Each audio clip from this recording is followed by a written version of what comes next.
Oh, 40 okay. Schedule 1, yeah. Well, guys, this is stuff that you can pull off the internet. All you got to do is type in Form 1040 Schedule 1, and it'll get you to the IRS website where you can just download a copy. So, look, this And is Naomi, I have all of the forms and all of the schedules downloaded. They'll be up on the website by this weekend. that's awesome. Okay.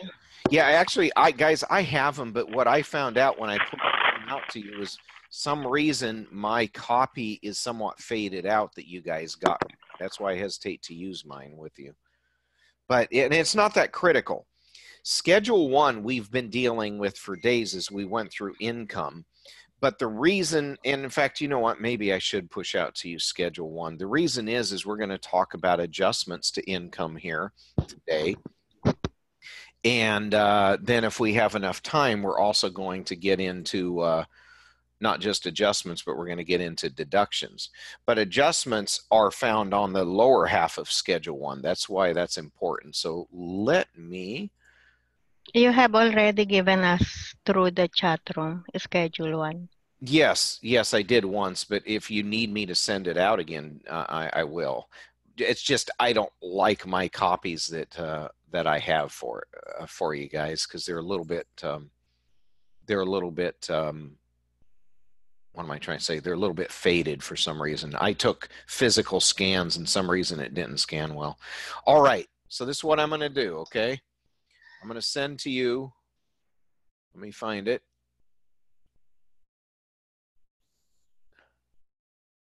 I'm going to send to you the full 1040. So guys, I'm sending out on the chat. Now, those that are new to this, anytime, just go into the chat room and you'll see that I sent something out to you, and all you got to do is click on it and download it. So I just sent to you the 1040. Okay. And give me just a moment on my end to check on something. I'm going to get to you everything you need.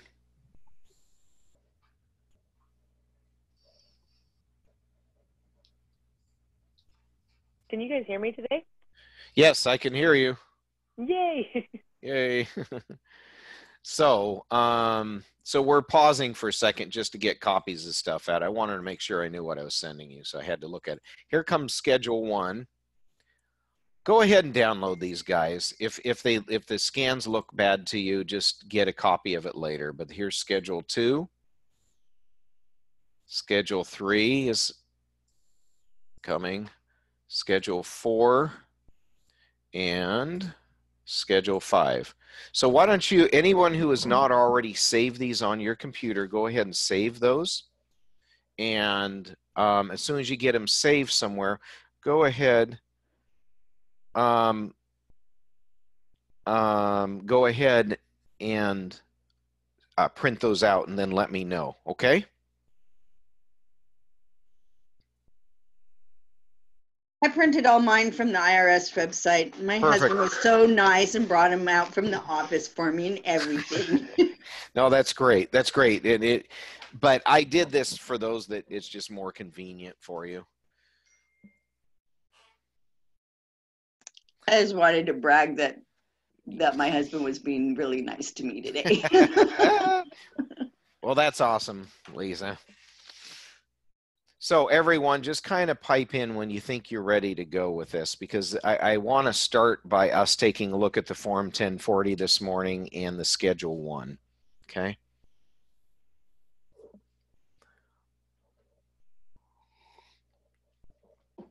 I'm ready. Okay. That was Amanda, wasn't it? I believe so.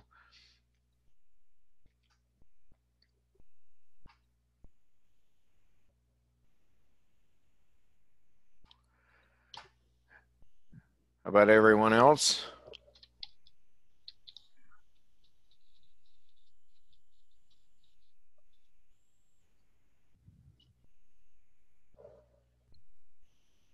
Okay, Noemi has hers done.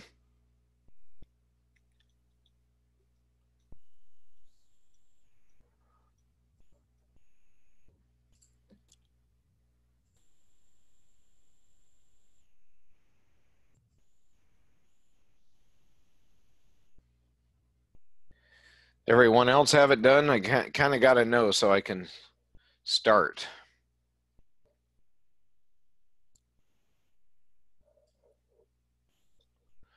Okay, I'm going to assume everyone's done. I would like everyone to sound off here. Everyone's really quiet today.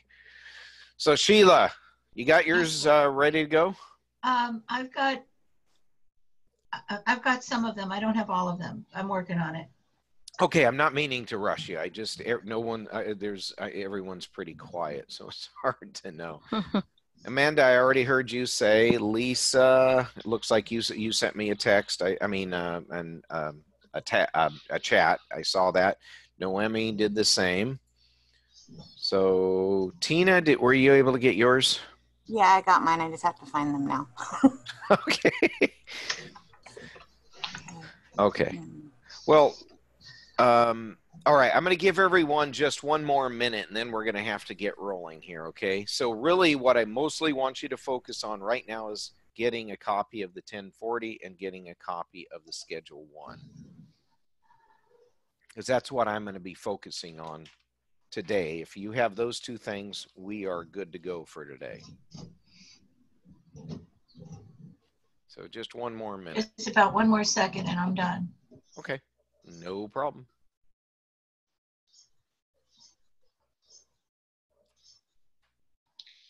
Okay, I'm good. Excellent.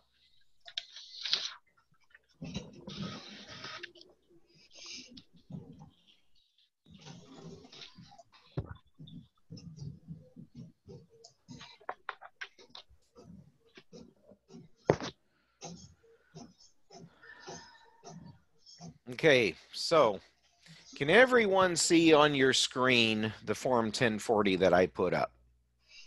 It's the same. It's the same one that I just sent out to you guys too. Everyone can see that, okay? Yes. Okay.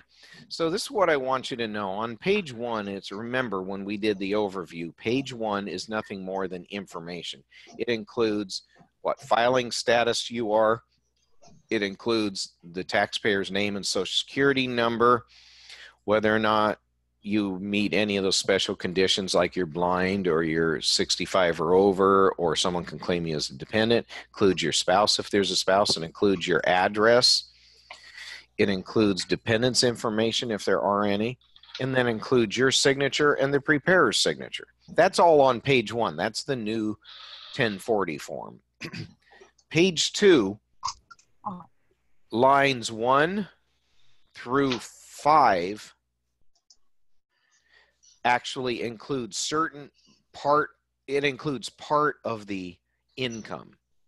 Then the rest of the income is found on Schedule 1, the upper half of Schedule 1. So some income is put directly on the Form 1040. The rest of it's put on Schedule 1, added together, and then carried through to this box here, and then added with the other income. So all income is reported effectively in lines 1 through 6 of the Form 1040. Sorry, I keep trying to highlight just what I want and I don't get it. So that's what we've been talking about. Up till now, we have talked completely about how to handle this part of the form, because that includes like filing status and things like that, and then dependents, what it took to have dependents. And then we spent several sessions on income. We talked about wages. We talked about interest and dividends. We talked about IRAs. We talked about Social Security. We also talked about income that came from Schedule 1, and I'm going to pull up a Schedule 1 income. a Schedule 1 here and show that to you here in just a second. There's the Schedule 1. Now notice this is called additional income. It's the top half. The top half of the Schedule 1 is just more income. We talked about taxable refunds. You know, when you get a refund from the state, you might have to include it in your income in some circumstance. We talked about alimony. We talked about business income. We talked about capital gains and losses. If you recall, capital gains and losses came right on the heels of learning about basis and then depreciation and then sales, because sales result, sale of personal use items is considered capital, and that can result in a capital gain or loss. We also talked about rentals. We did not really talk about farm income.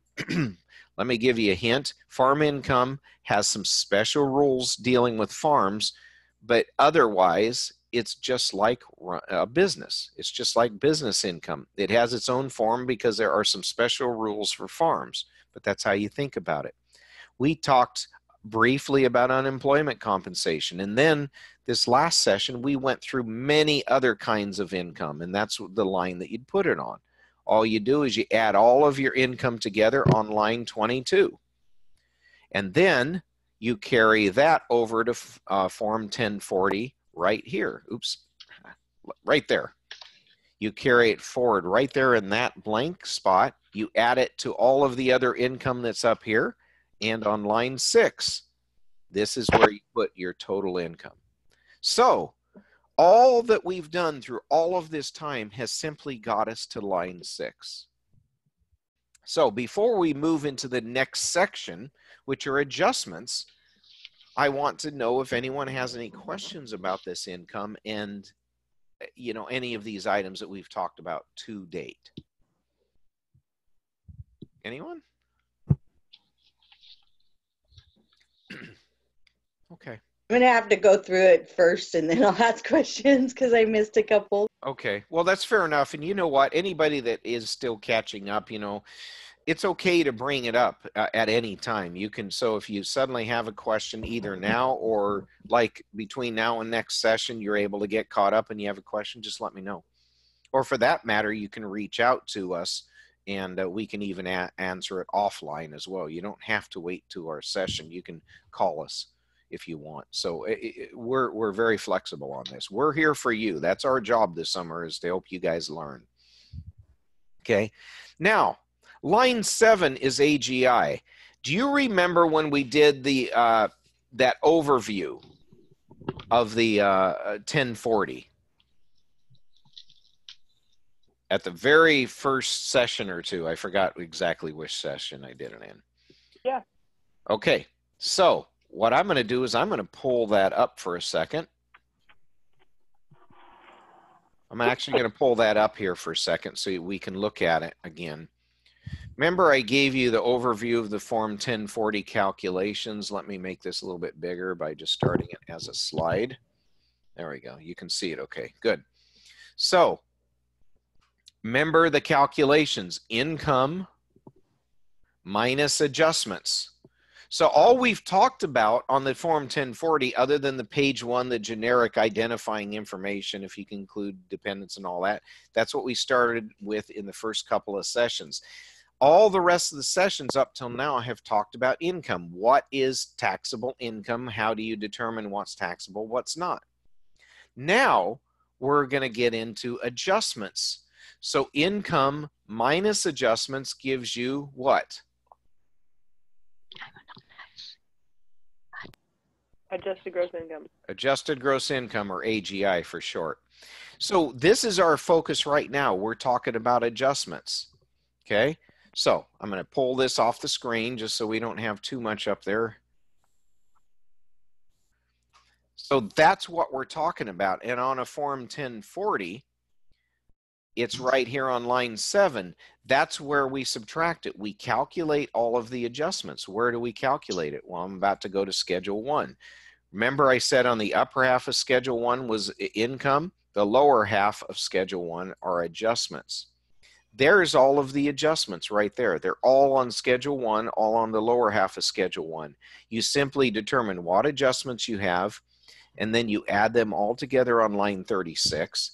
And then you take that amount that's on line 36 and you bring it back to the 1040. And this is what you do. You take line 6 minus the amount of adjustments that you have.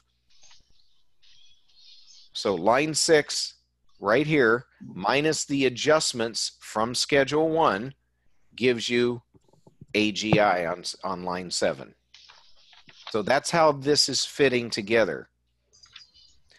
Big picture time here. We're going to dive into what it takes for adjustments in a minute. But the big picture is Schedule 1, lower half, You do all of this, you add it all up on line 36, and then you take line 36, line 6 on the Form 1040, that's your total income, minus line 36 from the Schedule 1. That gives you your adjusted gross income on line 7. Okay.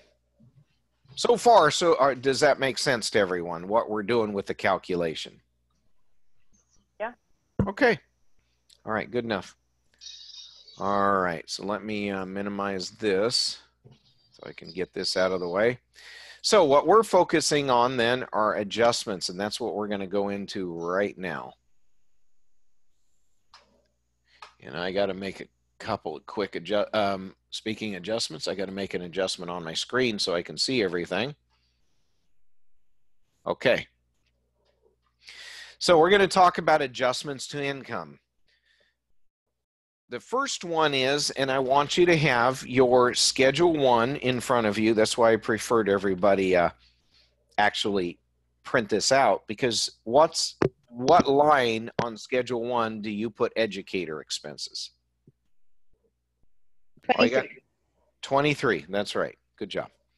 So that's where you would put it. So what are educator expenses? Well, teachers and other individuals that work with schools can purchase supplies using their own money. Let me give you an example. I remember being in school, I had a great teacher in something like around 3rd or 4th grade. I ran out of some notebook paper, and the teacher actually gave me some. Now, it's always was the policy that we reimburse her, give her some back. Most students didn't. I actually did. But the thing is, that's stuff purchased by the teachers out of their own pocket. Many times schools do not pay for that. The teachers pay for a lot of the supplies out of their own pocket. And so they are allowed to deduct their actual expenses that are out-of-pocket expenses. That's what we're talking about. And as this says here, generally there's no reimbursement for these purchases. They are having to pay for it out of their own pocket. They can take that as an adjustment. In other words, they can deduct it. Now, let's clarify some terminology here. When you look at adjustments to income on Schedule 1, we call these adjustments. Now, really, if you're taking total income minus adjustments, remember the basic formula, total income minus adjustments gives you what? Adjusted gross income. Adjusted gross income. That's why they call it adjusted gross income. It's your gross income minus the adjustments. Now, why do we use the word adjustment? We use the word adjustment to keep that separate from what we call deductions, which come after you've calculated AGI. Is it really kind of the same thing? It is kind of the same thing. You're still deducting stuff out of your income. Another way to look at it is any deductions that come before you calculate AGI, all those deductions are called above the line deductions. Any deductions that come after AGI are below the line deductions. So AGI, pretend my hand here is the AGI, and you have income up here, and you have other stuff, the rest of the tax return down here. Everything that is a deduction before you get to AGI is considered an above the line deduction. That's a term that's used in the industry, above the line, because they consider AGI to be the line. So AGI, above the line deductions, we call what? Adjustment. Adjustments. That's right. Below the line deductions are called deductions. Deductions. That's right. So above the line deductions are called Adjustments. That's right. Below the line deductions are called Deduction. Perfect. All right. So that's an important concept. Okay. So if at times somebody, including myself, might say, well, you can deduct this. Keep in mind, are we talking above the line deduction, which is actually an adjustment, or a below the line deduction? Now, does a below the line deduction change your AGI if it's below the line? No. No. Does an above the line deduction change your AGI? Yes. Absolutely. Okay, good. So that's just some terminology to help us out. An educator expense is an above the line deduction, which we call an adjustment. Eligible educators can deduct up to $250 of qualified expenses. And if they're married and they're both educators, it can be up to $500, but only $250 for each spouse. Okay. So if you have a husband and wife, and like I've said before, for explanation purposes, I often talk of spouses as husband and wife because it's easier to to explain it. It's not because I think there's anything wrong with same-sex marriages or same-sex any relationship like that. I do it for simple purpose that it makes it easier to explain, so I can keep one spouse separate from another in the explanation. So joint filers, if they're both eligible educators and they both had expenses, they can each claim up to $250. Okay, so let's talk about that for a moment. If Jane here has $200 worth of eligible educator, first of all, let's assume she's an educator that qualifies. We haven't talked to what that is yet, but let's say she's an educator that qualifies, and she has $200 worth of expenses. How much can she take as an adjustment? $200. $200. If she has $300 of eligible expenses, how much can she take? 250. $250. That's right. That's it. Now let's say Jane is married to Jack. Okay, Jack is also a teacher. He teaches in a high school, and he has $250, let's say $300 worth of expenses, and she has $350 worth of expenses. How much can they take together on their return? 500. 500. Let's say Jane has $200 worth of expenses and Jack has $300 worth of expenses. How much total can they take on their return? 450. 500. Okay. 450. So can somebody tell me why the answer is 450? Maximum of 250 each. Right. It's a maximum of 250 each. Okay. So each spouse, oops, sorry about that. I keep forgetting I can't click with my mouse here. 250 each. So Jane only had 200. Okay. So she can only claim 200. And then Jack did have 300, but he still is limited to only 250. So Jack's 250 plus Jane's 200 gives them 450. Does that make sense why it's limited like that? Yeah, okay. Yeah, they don't get it added together. What they do is they have to calculate it for her and for him and then add it together. So calculate it with the limitation of 250 for her. Hers was 200. Calculate it with the limitation for him. His was 250. Then you add it together. Okay? All right. So who is an eligible educator? That's somebody who's teaching kindergarten through 12th grade. Okay? And it can be an actual instructor, or it can be a counselor in a school who's maybe not actually a teacher. It can be a principal or like a teacher's aide or a principal aide or something like that who worked in the school. So it can be one of these. It worked in the school and they had to have worked at least 900 hours during the tax year, during the school year, I'm sorry. Okay. So if somebody is a college teacher, can they take education expenses? No. Mm-mm. If somebody is a teacher's aide who worked 1,000 hours during the year and has out-of-pocket expenses, can she take educator expenses? Yes. Yes. Yes. What if that same person worked 450 hours? Can she take educator expenses? No. Well, correct. Why is that? It's less than 900. It's less than 900. Yep, that's it. Okay. Can a principal potentially take educator expenses? Yes. Yes. Okay, good. Now, what expenses qualify? Well, first of all, and most critically, it must be ordinary and necessary expenses. It's got to be ordinary, something you commonly would use in a classroom or for the students or for teaching. And it's got to be necessary, meaning it's got to be it's got to be something that would be used for the purpose of teaching. Necessary does not mean it's absolutely required, critical.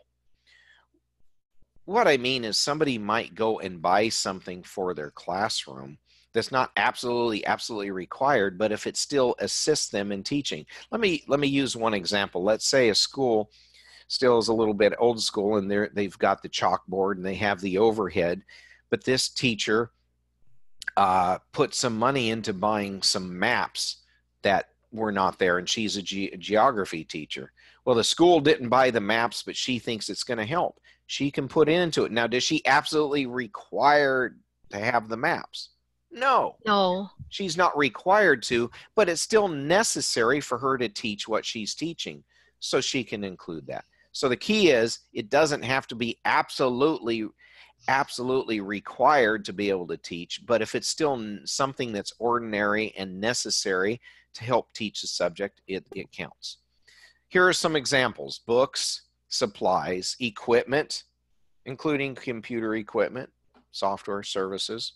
So maybe that same teacher might even go and get a, she has her own computer that she can do PowerPoint presentations on, but maybe she doesn't have a projector. So she goes and buys a projector and installs it in the classroom, so she can do PowerPoint presentations. That would be includable too, but of course only up to $250.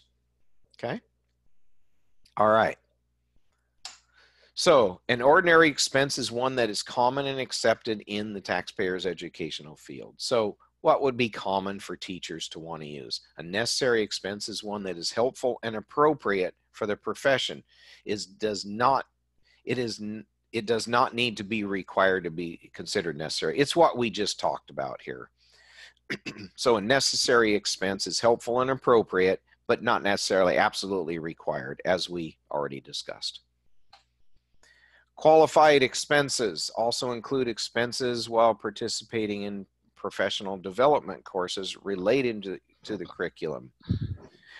It also includes expenses related to students for whom they provide the instruction. So we're talking about here is a qualified expense can also include, let's say there's a new curriculum that the school's adopted, and if the teacher has to pay out of her own pocket or chooses to pay out of her own pocket so she understands it better, she's going to be able to deduct that. Qualified expenses, this is what it does not include. It does not include homeschooling expenses. If you have a parent homeschooling their child, they do not get to take a homeschooling deduction just because they're the teacher. Non-athletic supplies for courses in health or physical education. What they're trying to say here is if you're a PE teacher and you're buying athletic supplies out of your own pocket, maybe you need a couple more basketballs, so you just go and buy it for the kids and let them use it. Are you going to be able to include that? The answer is yes, because it's ordinary and necessary for your instruction. But if you're teaching health,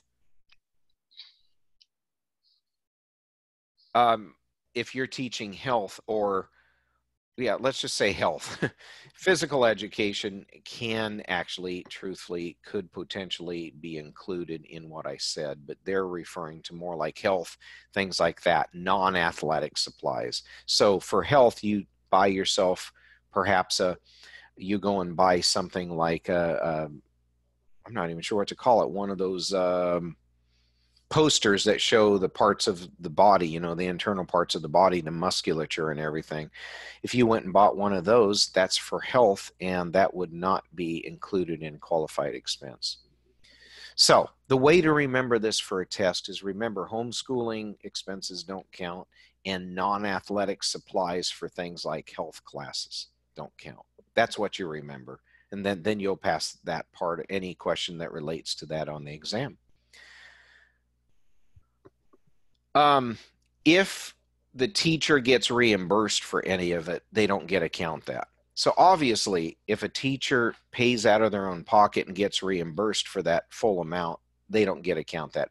When we're saying out of their own pocket, we're talking they paid out of their own pocket and their employer did not give them a reimbursement for it. Okay. So obviously, if Jane had, say, $300 worth of educator expenses, but got reimbursed for $100 of that by her employer, how much can she actually claim on her return?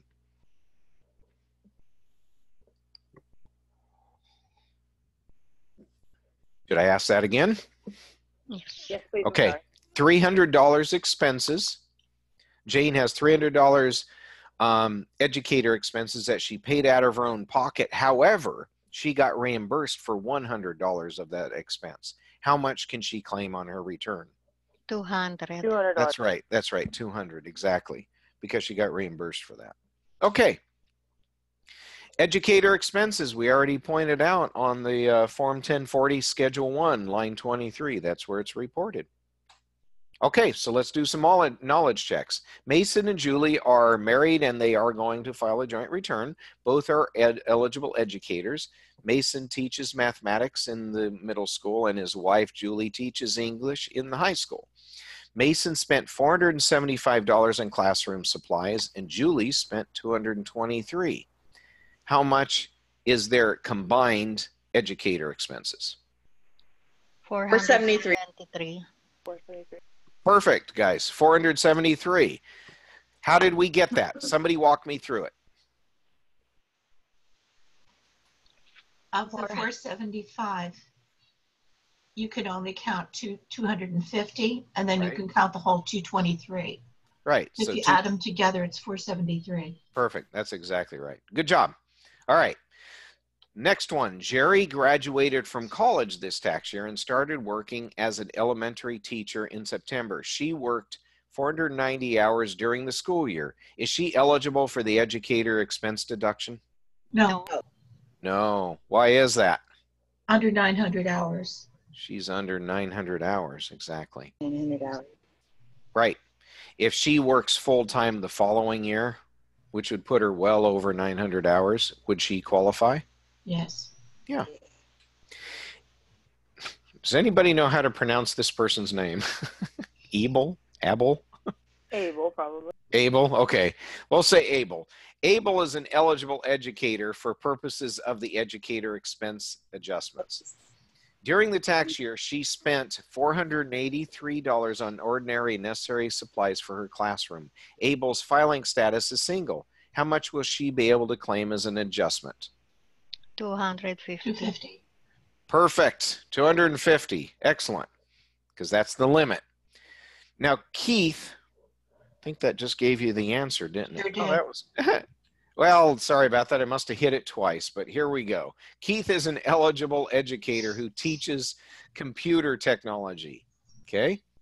He paid the following job-related expenses: computer software for the school computers, $50. USB flash drives for students to use, $100.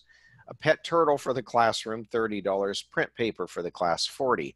How much can Keith deduct as an adjustment for educator expense? 190. 190. Okay, we kind of gave that one away. All right, I want someone to walk me through Everything but the pet turtle. everything but the pet turtle. That's right. Why is the pet turtle not included? It's not ordinary or necessary. Right. Now, there's a perfect example. He's teaching computer technology. Let's change this just for fun for a second. Let's say Keith does not teach computer technology, but teaches biology. And they're studying different types of animals and and their thing. How much would Keith be able to claim then? $30 more. Just the $30 because, well, I mean, maybe you need for It's biology. okay, guys. That's a tough question. That's okay. I want you to make biology your, software. I mean, so far. technically, I just want you to know. you So need the far, other I haven't. stuff. Yeah, Well, let's walk through this together. You guys are all right. This is brilliant because you guys are now interacting with the material and making your case. Could he include the pet turtle? Let's start there in that example. Yes, Well, it I would think no longer Yes. be a pet turtle. It would be a turtle for scientific purposes. You're exactly right. You're right. But it'd be for scientific purposes. Could he include the printer paper? Yes. Yeah, I would say yes. So he definitely has at least $70. Could he include computer software for the school computers? Science related? related to Yeah, that's, you guys are asking the right questions. If it's science related, sure he could. USB flash drives for the students. Yes. If it's science related, if it's related for all of this, so he could include everything potentially in there. So that's why I say it's potential, but you know, it all depends on the circumstances. But that's brilliant. Good job, guys. Okay, now we're going to talk about moving expenses. This is a tough one for us, guys, and the reason I say it's tough is because they've changed the law on this. 2017 and earlier, moving expenses were a major thing.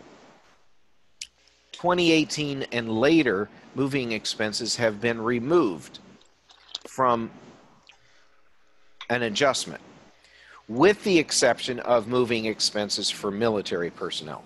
Okay, so what I'm going to do is I want to give you a high-level overview of moving expenses, but it's going to be nowhere near as detailed as what are on these slides. Okay, the reason is in real life you're going to at times be dealing with 2017 and earlier returns. Plus, at any time, they may bring this back. So it's good for you to know. But for testing purposes, all you need to know is this. And so we're going to talk about the test first. That military personnel do qualify. In fact, for that military personnel do qualify if there has to be if they're ordered to another station and they have to pay out-of-pocket expenses that are not covered by the military. They get to take the deduction, okay? And they're the only ones that get to take this. They do not have to meet these tests that we're going to briefly talk about, okay? So we'll come back to that. So, but before we do, what line are moving expenses put on? 26. That's right. Schedule 1, line 26. So let's just briefly talk about it, okay? A taxpayer can deduct in 2017 or earlier moving expenses due to a new job or new job location.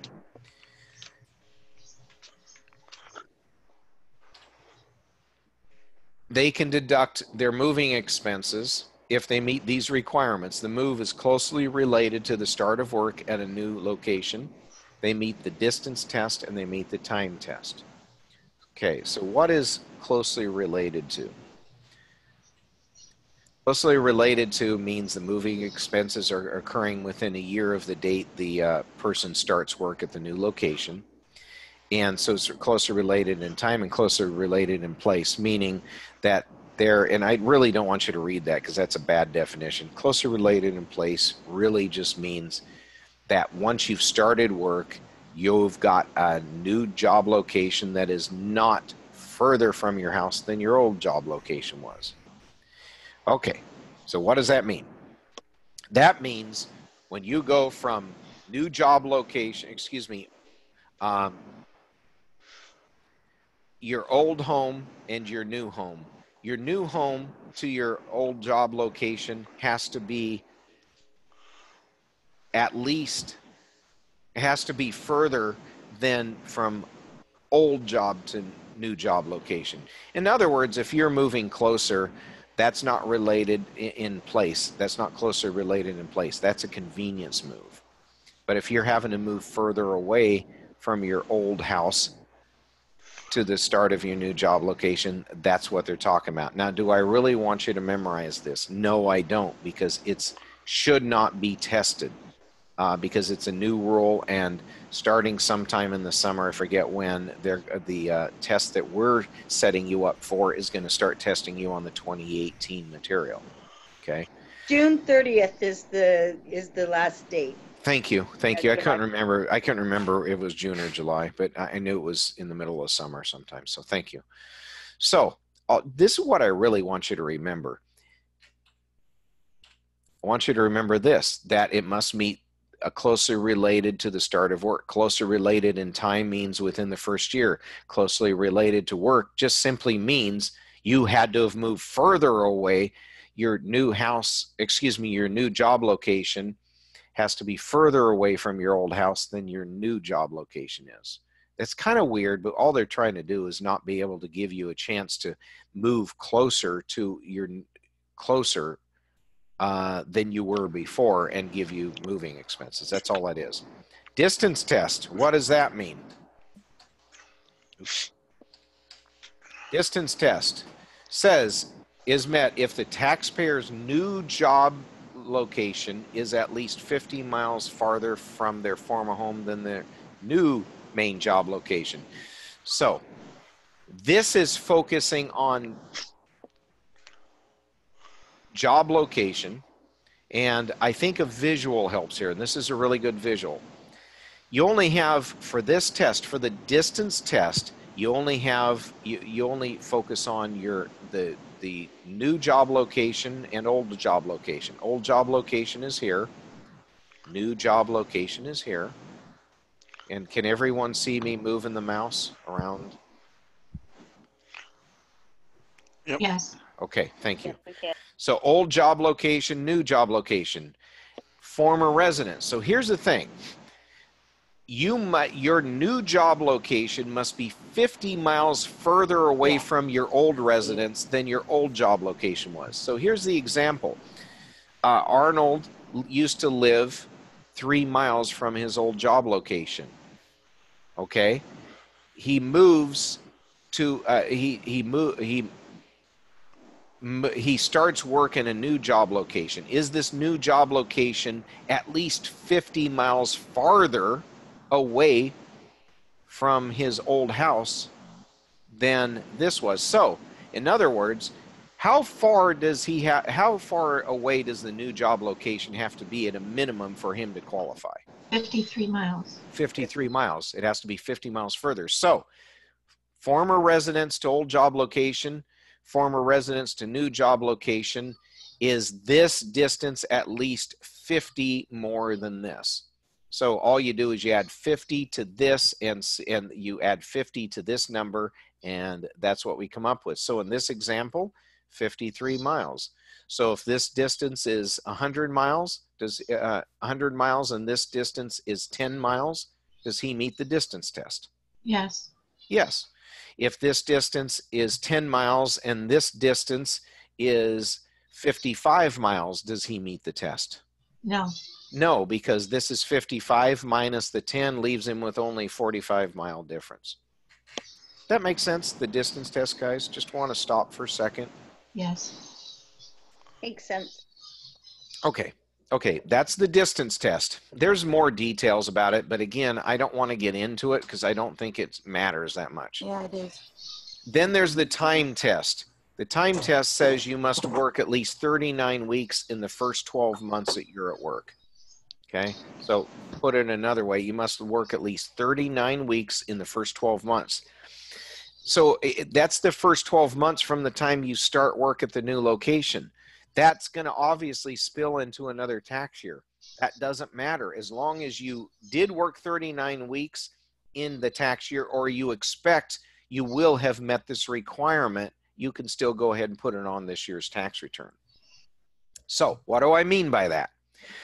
Let's say you move in on November 1st, you start your new job at your new location, you meet the other requirements. We're just looking at the time test. Well, you started on November 1st, so you've got how many months of work in say 2018? How many months of work do you actually have at the new location? 2 months. That's when in November, but November and December. You're right. You have 2 months. yeah.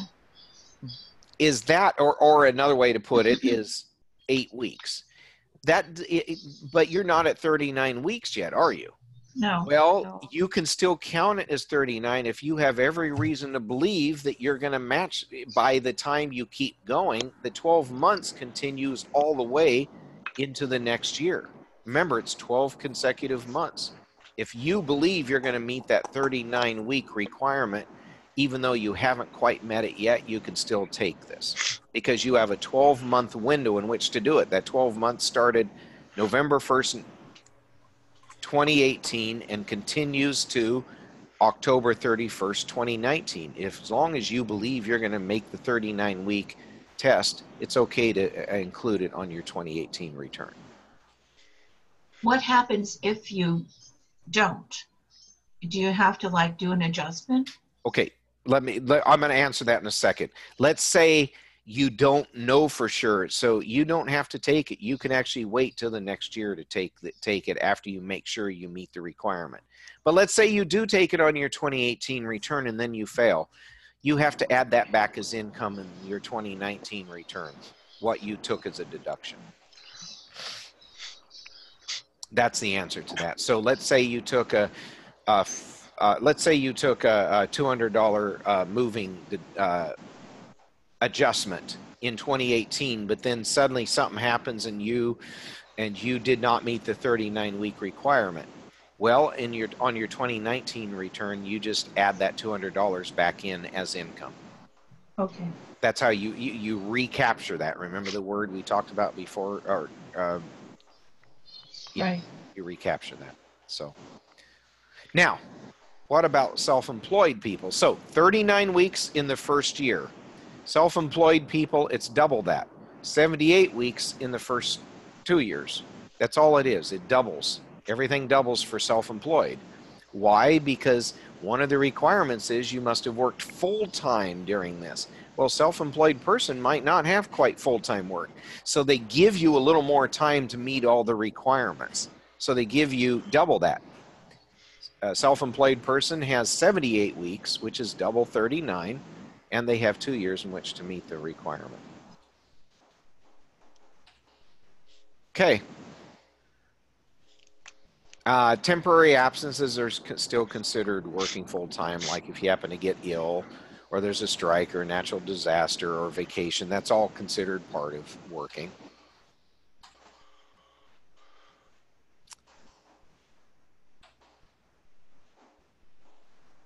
A semi-retired person is not considered self-employed. Okay. What is a deductible moving expense? These are reasonable expenses that can be deducted provided the taxpayer meets the requirements that we discussed earlier. So moving of household goods and personal effects, you know, so you hire a mover, or you maybe even you do it yourself, and you rent a van to move it. That would be a deductible expense. Or perhaps you actually ship it, and so you pay somebody to actually ship it. That's a deductible expense. The cost of actually traveling to your new home is a deductible expense. The cost of lodging while you're on the road, so maybe it's a 3-day trip and you have 2 or 3 nights where you have to stay overnight, you know, at a Motel 6 or something. Those are all includable expenses. You can only include expenses for yourself and members of your household. Somewhere in here, I don't know where it's at, but one thing you cannot include are meals. Oh, there it is. It's right up there. Meal expenses while you're moving are not deductible. Why? Because that's really not expensive of moving. That's an expense of living that you would be paying whether you're moving or not. So they don't let you count meal expenses. 18 cents a mile is the moving amount. So you can take either actual vehicle expenses or standard mileage rate. Remember this when we were talking about self-employment. You can take, if you got vehicle expenses, you can take actual expenses or standard mileage. But standard mileage for moving expenses is a lot less than for self-employment. What is the standard mileage for self-employment? Anyone remember?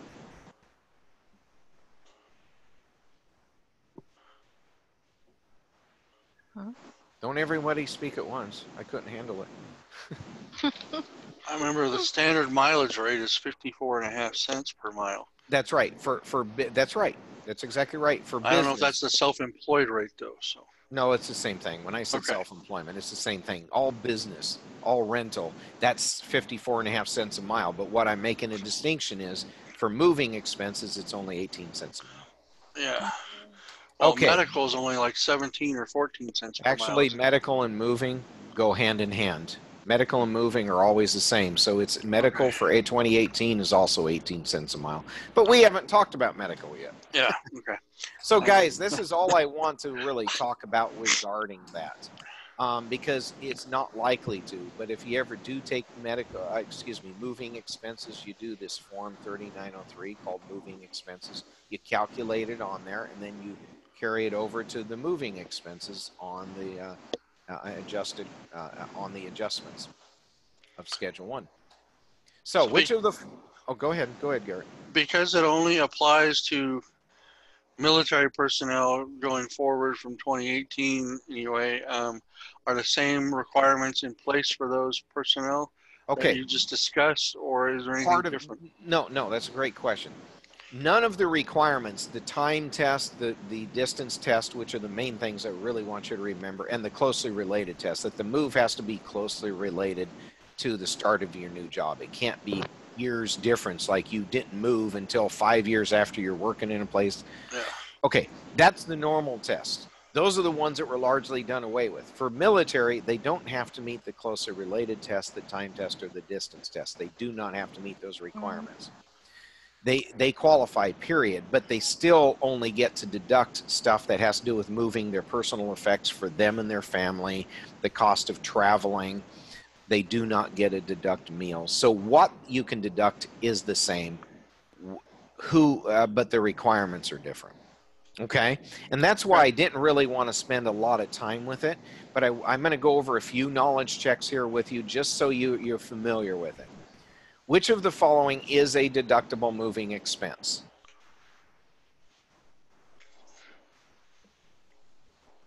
Cost of storing so good. I'm sorry, say again. The cost of storing household goods? Cost of a flight. It's okay. It's because I jumped over some of the slides. You don't know this. Yeah. It's actually cost of flight for a pet. That is a deductible moving expense. Meal expenses we know are not deductible. Storing household goods, you can, but only for, I think it's 30 days if I remember right. It's limited to 30 days. Purchase price of a new home, well, that's not a moving expense at all. I want to deduct the purchase price of my home. That would be nice. That would be nice. Sorry. Every 3 years. Yeah, huh? Darren's former home is 20 miles from his old job location and 65 miles from his new job location. Does Darren meet the distance test? No. No, 40 No, he miles doesn't. only.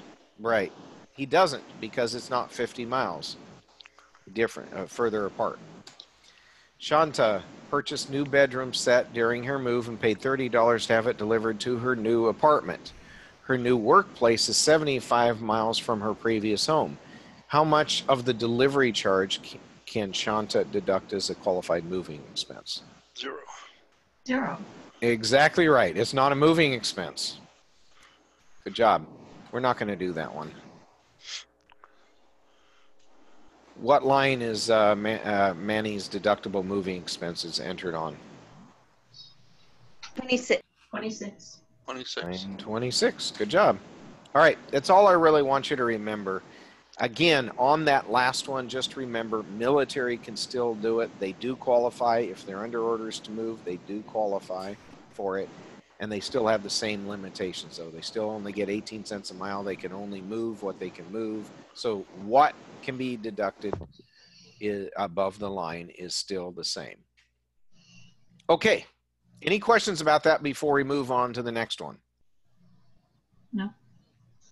Okay. When we were talking about self-employment, we had one or two slides that I briefly touched on when I talked about, hey, you have some other benefits as a self-employed person. One of them was self-employed health insurance deduction. We call it a deduction, but what is it actually? An adjustment. An adjustment. Perfect, Sheila. Self-employed taxpayers can be eligible to take as an adjustment the cost of their health insurance. And we're talking about the premiums they're paying throughout the year for this. So what they pay for their health insurance premiums or qualified long-term care insurance premiums, you can take that as an adjustment if you're self-employed, but it's limited to the amount of net profit that you have for the year. Okay, and they cannot exceed that amount. So you may have paid $5,000 during the year for health insurance, but if your net profit for the year is only $500, what's the maximum amount you can take? 500. Exactly. Now, the health insurance plan has to be established underneath. I'm going to read this and then I'll explain it. Under the self-employed taxpayer's business, in their name or in the name of the business. In other words, the insurance that you actually get has to be underneath your business name or your personal name, or has to be established directly by the business itself for that self-employed person. Okay, so big surprise. In other words, it cannot be underneath someone else's name or through someone else, because then it wouldn't be for self-employment. When a self-employed taxpayer shows a net profit, they can deduct their costs that they pay not only for themselves, but their spouse and their dependents, and their children who are under age 27. Okay, so it's self-employed tax.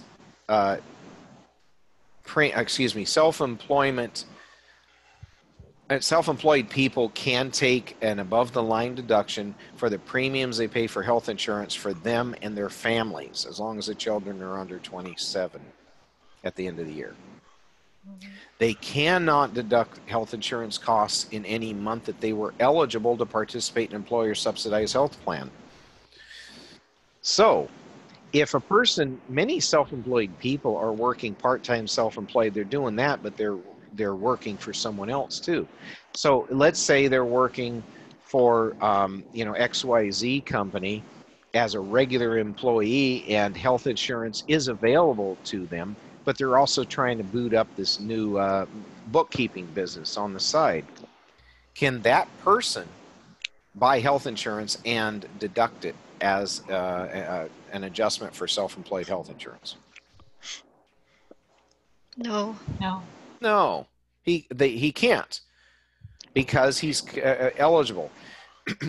What if he does not participate in the employer subsidized health plan? In other words, he says, no thanks, I'm going to buy my own. Can he do it then? No. If you're eligible, you're disqualified from this. Why? Because the IRS says to get this, you cannot even be eligible. They want you to get it through employers if you can. That's the point. What if this person has a company and in June and has been paying their own health insurance all year long, and so everything's the same except they stopped working for XYZ company in June. They continue self-employment for the rest of the year. Can they deduct self-employed health insurance costs? From July and on. There you go. Exactly right. From July and on. Because January through June, they were covered by an employer. After June, though, they were no longer covered by employer. So everything from July and on, they can include. What line do you put this on? 29. On the Form 1040? Sorry, go ahead. 29. Line 29 of the Schedule 1. So there is a self-employment health insurance deduction worksheet. It just helps you calculate it. So in this example, the person paid $2,400 for health insurance and has a net profit from his business of $13,744. On line 1 is the amount of health insurance. Line 2 is the net profit. Why are they having you do this? What is this worksheet trying to do? Make sure you didn't spend more on health insurance than you made from self-employment. That's exactly right. That's all it's doing is limiting it to your health, to your income, your net profit. So that's all it is. Look, it's always a good idea to do worksheets and keep them with your return just so you have a paper trail. But realistically, you guys wouldn't have needed to do this to know this answer. I could have given this to you as a test. So if you had zero net profit from your business, then you couldn't deduct any. that's correct. Yeah, if you had $1, you could deduct $1. If you had $1 profit, you could deduct only $1. That's Okay. exactly right. Yeah, look, in real life, in the exams, you're probably going to get a word exam. They're not going to show you this deduction worksheet because this is simple. You don't need this deduction worksheet to figure this out. If I said Hunter is single and has a net profit from self-employment of $13,744 and paid $2,400 health insurance for himself, he's not covered by employer subsidized health plan. And I told you, what can he deduct? You would have been able to come up with that answer without ever looking at this worksheet. And that's likely how you're going to get a lot of your questions on the test. Okay? More complicated calculations, they'll have to give you the form, but something like that could very realistically be on a test, a question like that. And then you report it, like we said, on line 29. Okay, so let's do a knowledge check. Velma's married. Velma is a married taxpayer who has a sole proprietorship, so she's self-employed. Her husband, Russell, is an employee of a company that provides subsidized health care benefits to employees and their families. Russell was eligible for the plan all year. Is Velma eligible for the cost to deduct the cost of self-employed health insurance premiums No. if she files a separate return? No. Why is that? Because they're still married. Because you're still covered by, hypothetically, Russell's insurance. Yeah. That's exactly right. Because it doesn't matter, they're filing separately. In this case, the question is could she be covered? Was she eligible to be covered? Yes, she was. If they were divorced, the answer would have been yes, because she wasn't covered then. Okay? Ferris and Linda operate a daycare center out of their home. Their net profit for self-employment for the year is $52,010. Neither of them are eligible for employer's health insurance coverage. Their family health insurance premiums for the year are $16,232. How much can they deduct? $16,232. Wow. And 16,000. That's some expensive health insurance there, but yeah. Must have had some problems going on this year, so. Well, it depends. I'm thinking about somebody I know who has 10 kids. He probably is paying this much in health insurance. You know, so. Okay, so that's it for health insurance, self-employment health insurance. Next thing we're going to talk about is penalty on early withdrawal of savings. So look at your Schedule 1. Tell me which line this would go on. 30. Line 30, penalty on early withdrawal of savings. Okay, so what are we talking about here? Well, taxpayers can have a special, certain kinds of savings accounts where if they take it out early, they get penalized for it. Somebody have an example? CD. Of a CD, that's the one I was thinking of. That's the most common. You buy like a 6-month CD or I think there's 12-month and 24-month too, if I'm not mistaken. But anyway, you buy a 6-month CD and you're supposed to put that money in there, say $1,000 in there, and you're not supposed to touch it till the end of the CD, till it matures. In other words, you're at the end of that 6 months. But let's say suddenly you feel like you need that money. Well, they can't stop you from getting your own money, but they can penalize you for it. So you get a penalty on that. Well, interestingly, the IRS is going to allow you to take an above-the-line deduction for that as an adjustment. If you get a penalty, it's going to be reported on Form 1099 INT, interest income, which we've seen before. That's remember when we talked about interest and dividends, that section. Interest income is put on your return as income. But there is, and we were focusing only on box 1. In box 2, it shows a penalty for any early withdrawal. Okay. So could you potentially, if you had a, say, a 6-month CD and you took and had a penalty, could you take income in box 1 and a Yes. potential deduction in box 2? Absolutely. And then you just simply report that on form 1040, the schedule 1 of form 1040, line 30, like we just talked about. So here's an example of one. There's the interest income that this person earned, $223.68. Where would you report that on your form 1040? The income from box 1. This is just a review of something we covered some time ago. Taxable interest. That's right. And so what line is that? 2B? 2B. Or Okay. not to be. I knew somebody was going to say that. To be or not to be. No, it's 2B. I said that, but I was muted. Oh. Okay, but this person did an early withdrawal in box 2 there of the form 1099 interest. And the amount is $76.77. Where that is not right. Schedule 1. That is a mistake here, guys. That is not reported on line 2. Obviously, when I did this, and it was my error, when I did this, I was obviously copying and pasting and made a mistake. So what line should that be saying? Line 30. Line 30, schedule 1, line 30. That's exactly right. And how much would you actually put on line 30? $77. That's right, $77, because you always round to the nearest whole dollar. Good job. Okay, so somebody remind me to fix that later. Okay, so alimony paid. Well, guys, do you remember talking about alimony here this past session? Yes. What does it take to have alimony? What do you have to have for it divorce to actually be alimony? Court Oh, decision. divorce, obviously. Yeah, basically a court decision or an actual divorce decree. That's right. And if it's truly alimony, at least for 2018, do you have to include that in your income if you receive it? Yes. Yes. And if you pay it, do you get to deduct it as an adjustment? Yes. Yes. Yes. Remember, we actually talked about that. All we're doing is recapping something you guys already learned. We already know we can take this as an adjustment. What line do you take it on? 31A. Yes, 31A. That's correct.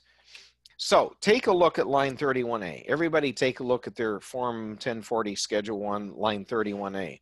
Alimony paid. Do you see on 31B you have to put down the Social Security number of the recipient who is your ex-spouse? Right. You've got to get the Social Security number. You have to report it. You cannot take a deduction without reporting it. Here's the thing. Chances are in real life, these people have filed together and they probably have their spouse's Social Security number. If they don't, the spouse is still required by law, the recipient still required by law to give it to the payer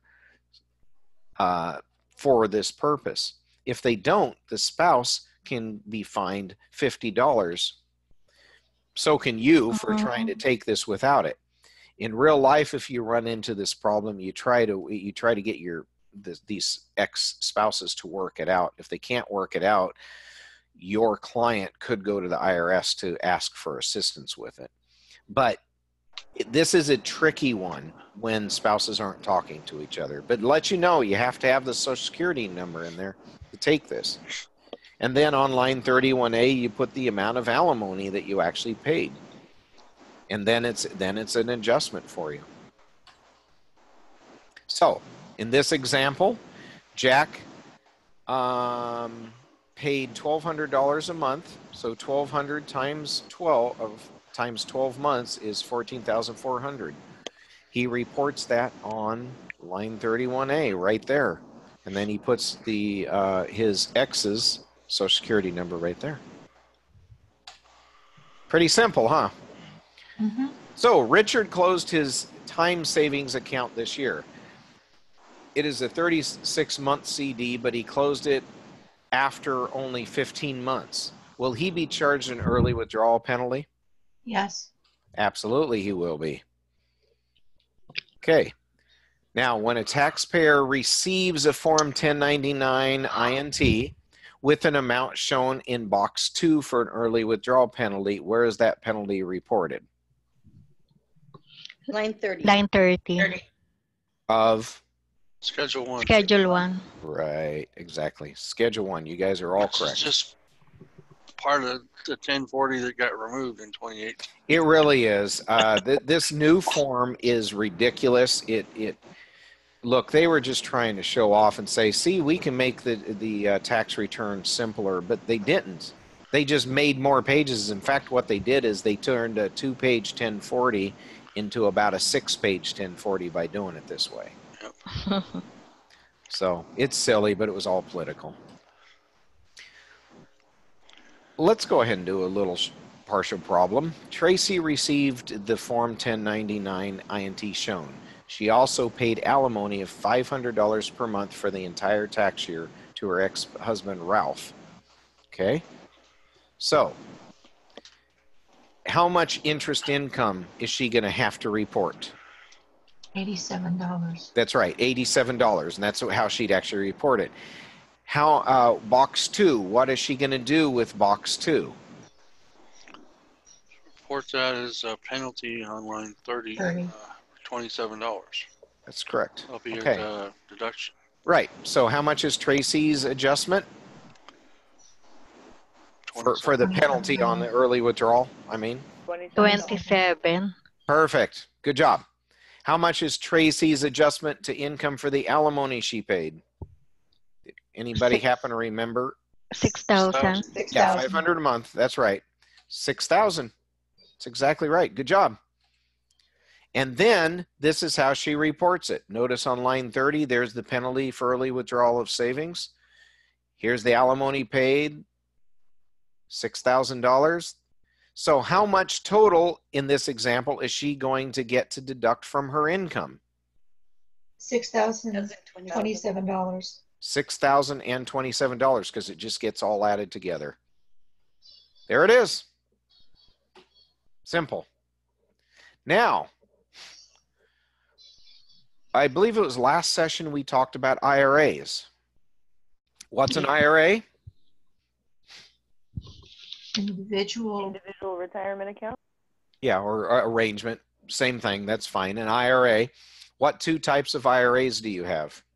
Traditional and Roth RIA. Yes, IRA. IRA. Yes, IRA, not RIA. IRA. No, that's exactly right. Traditional and Roth IRA. Can somebody briefly remind us what's the basic difference between a traditional IRA and a Roth IRA? What's the big difference between them? pre-tax and post-tax. Pre-tax and post-tax. Pre-tax meaning a traditional IRA, you get to take a deduction. You get to remove that from your taxable income. That means you're going to get a tax break now, but you pay all the taxes on it later when you take it out. Roth IRA does exactly the opposite. It's post-tax in the sense that you've already been taxed on your money. Now you're going to go put it into a retirement account, and you're just not going to touch it for a while. And so you're not getting a tax break now in the short run on it. But when you get that money out, you're not going to get taxed on what you put in or on the interest you earned on it. That's the basic difference. Okay. So basically what we're talking about here is a traditional IRA deduction. So this chapter, I'm trying to get to the right part. Generally, the taxpayer can deduct the contributions to the traditional IRA if they're not covered by a retirement plan at work. Okay. And if they are covered by a retirement plan at work, it's going to be somewhat limited or maybe limited. So if you recall going back to that sheet that I handed out to everyone, the comparison sheet, traditional IRAs, if you're not covered by work, you're pretty much going to get to deduct everything as long as you stay underneath the deduction limit for the year. If you're covered by work, there's going to be some limitations on it. That's all they're saying here. Okay. Now, remember we talked about phase outs. So phase out limitations. that if you have a certain amount of AGI, you may start, in other words, you have a certain amount of income as a modified AGI, it's going to start phasing out. Now, we talked about modified AGI. When do we use the word modify before AGI? What are we talking about? Can somebody kind of recapture or remember what we were talking about?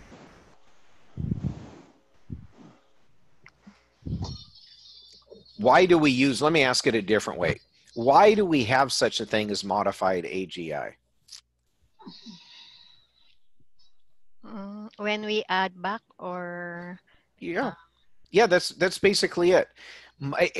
Modified AGI just means this, and this is a recap of what we discussed before.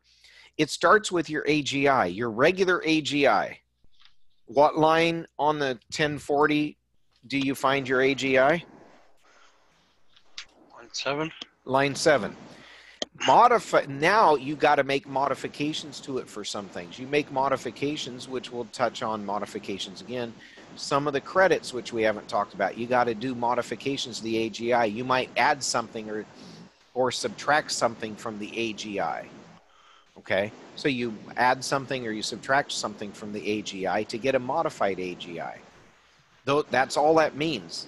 And different situations require different modifications to the AGI.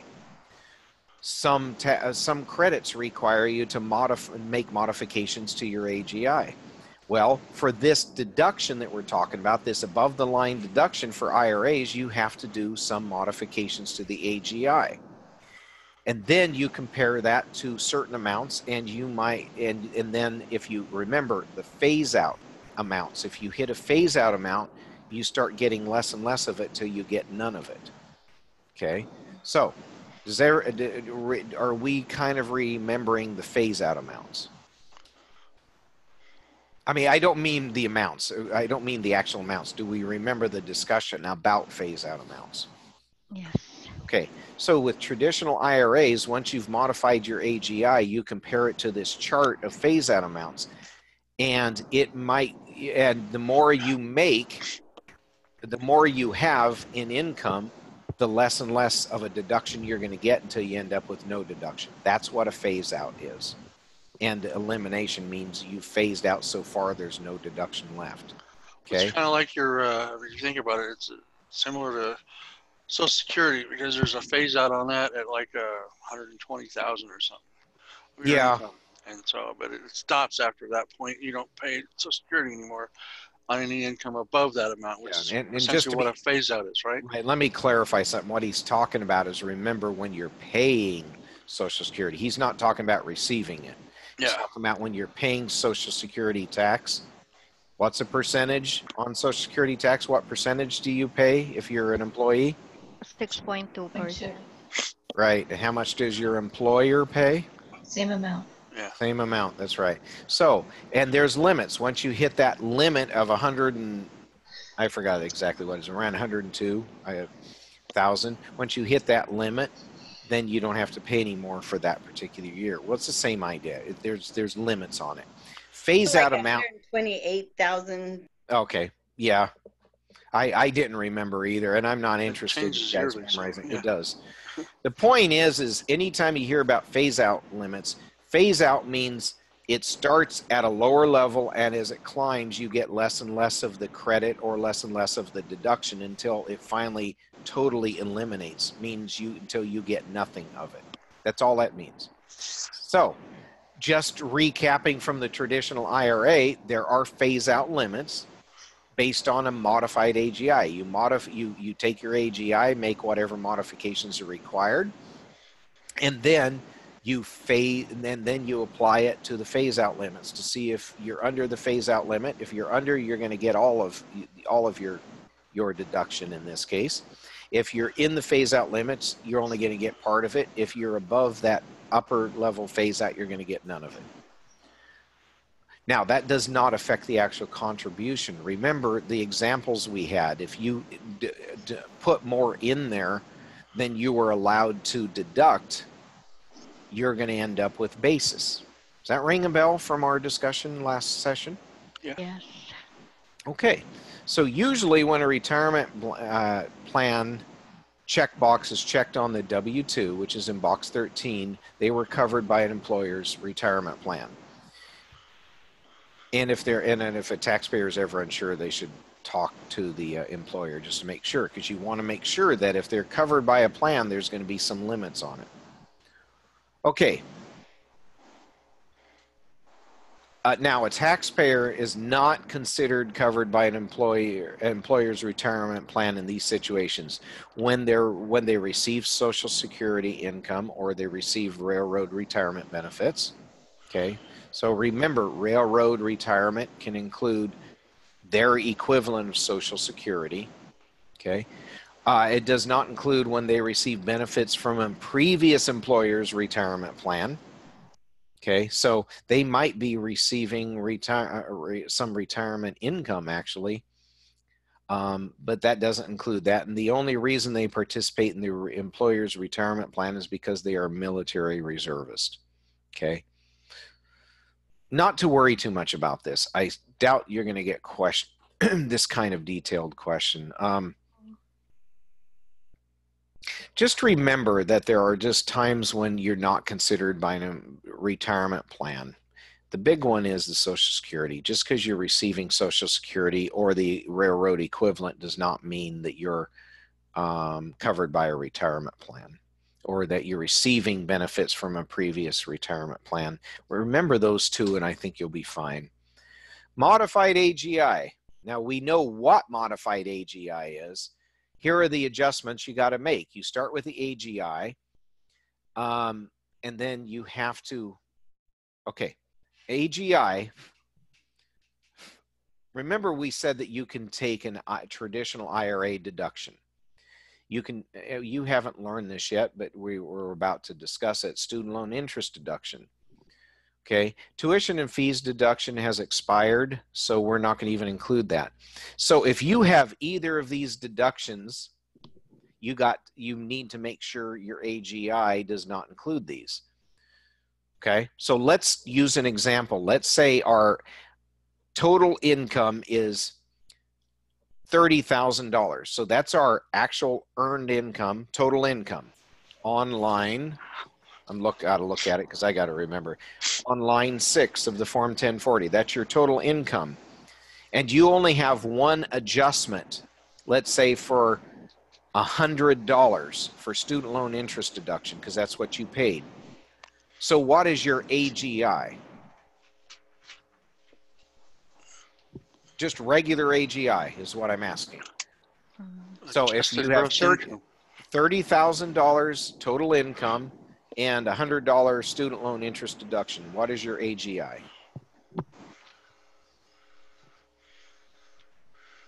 $29,900. $29,900. That's right. Remember our formula that we talked about, our overview of the 1040 calculations. Total income minus adjustments gives you AGI. So our total income is $30,000 minus an adjustment. We only have the one adjustment of $100. So minus $100 leaves you with $29,900. That's your AGI. But for the IRA deduction, you don't want to include the deduction in the calculation. So don't include that yet. You have to add back in that student loan interest deduction because you don't get to include that. In other words, modified AGI before that adjustment. So you would just add it back in, which means your modified AGI for the IRA deduction is how much in that example? $30,000. $30,000. Okay. I get it now. Yeah. Does that make, and I want to make sure everyone, and I would kind of like to hear from everyone that's on live today. Does that kind of make sense what we're doing here with this? That's how you modify something. You just do your AGI and then you turn around and add back in what's not permitted. Does that make sense what we're doing? Okay, you got it? Okay. Noemi, good? Yes. Garrett? Yes. Amanda?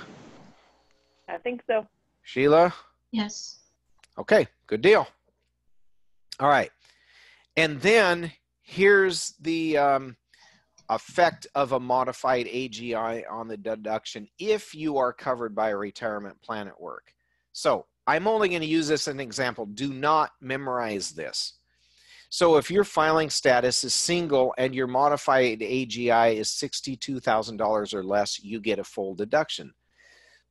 So if your modified AGI, your single modified AGI is say $50,000, you're going to get to take your full IRA deduction. But let's say you're single and your modified AGI is 80,000. How much are you going to get to take? No deduction. Nothing. Right, because it's 72,000 or more. Well, there's the cutoff amount. Here's the phase out amount. So when we talk about phase out, this is what we're talking about. You start hitting 62,000 to 72,000, you're only getting partial deduction. They're letting you take less and less based the more you make until you hit 72, and once you hit 72, you get to take zero of it. That's exactly how that works. So that's true for this section was true for single and head of household. You also have it for MFJ and qualifying widower, and so on. You see that. I don't Does want that you, work the same way that the Social Security phase out works, in that income up to 62,000 earned during the year, you can no, still get a full what deduction? you're no. In that case, there really is no phase out amount. There's just a cutoff amount for Okay. the. And again, just to clarify to everyone, so there's no confusion, he's talking about when you've got to pay into Social Security. There's an amount that you hit that you don't have to pay anymore. In that case, it's a little different because that modified AGI is used in situations where you're getting a credit or a deduction. That's when it's used. What you're talking about there is literally just a cap. There's a point where Yeah. 100 and whatever, I think it was Lisa that pointed out the 100 and some $1,000. 28,000, she said, yeah. Okay, 128,000. Once you hit that, you simply don't have to pay into it anymore for that year. That's a little different. That's more like not having a phase out amount, just having a cap, you know. Okay. That's why I just wanted to clarify. Yeah, so I it's similar understood in it correctly. concept, but keep in mind, true modified AGI has to do with deductions and credits. Okay? So don't memorize this. It's not worth it. Even if they asked you a question and expected you to know this, you'd miss one, but the amount of time you'd spend trying to memorize such a thing, it's not worth it. And I seriously doubt they're going to ask you to. I think they'll give you this or give you enough information in a word problem to know what to know the phase out amounts if you needed it. You just have to know how to apply it. You would have to know, for example, that I've got an AGI and I got to subtract out any IRA deduction or student loan interest deduction that's in my AGI. That's what you would need to know. Okay? All right. Edmunds, here's an example. Edmunds' AGI is $40,000, which takes into account the following. Okay, that's before calculating his IRA deduction. So the IRA deduction is not in there. And his student loan interest deduction, it includes this, $1,000 of student loan interest deduction. So his modified AGI is what? 39,000. 41,000. Wait. Yeah, remember, I know, remember, I know why you answered that way, and I completely get it. Remember, when you're calculating regular AGI, it's income minus expenses. So if I have $41,000 of income and I have $1,000 student loan interest deduction, how much is my AGI? Income is how much? 41,000, right? Yep. Minus $1,000 for student loan interest deduction is what? 40,000. That's right. So Modified AGI. 40, you're right. So now that's your AGI, but you have to add that back in because you don't get to subtract that out for the modified AGI for this purpose. So you have to add it back in, the 40,000 plus the 1,000 you previously subtracted out. Really what you're back to in this example is your total income. That's really what you're back to. Why do we do it this way though? Because there are many adjustments you could take. You could have, if you were doing a 2017 return, you could have moving expenses in here. If you're even doing a 2018 return, you might have alimony adjustment in here. And you get to take that. You only have to subtract out two things. You have to subtract out IRA deduction, and you have to subtract out student loan interest deduction. So that's why it's easier to always start with your AGI and then add back in.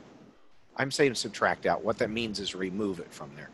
What I'm saying is the easiest way to actually calculate modified AGI is start with the AGI, and then anything you're not supposed to be including, you need to add back in. Does that make sense why we do that?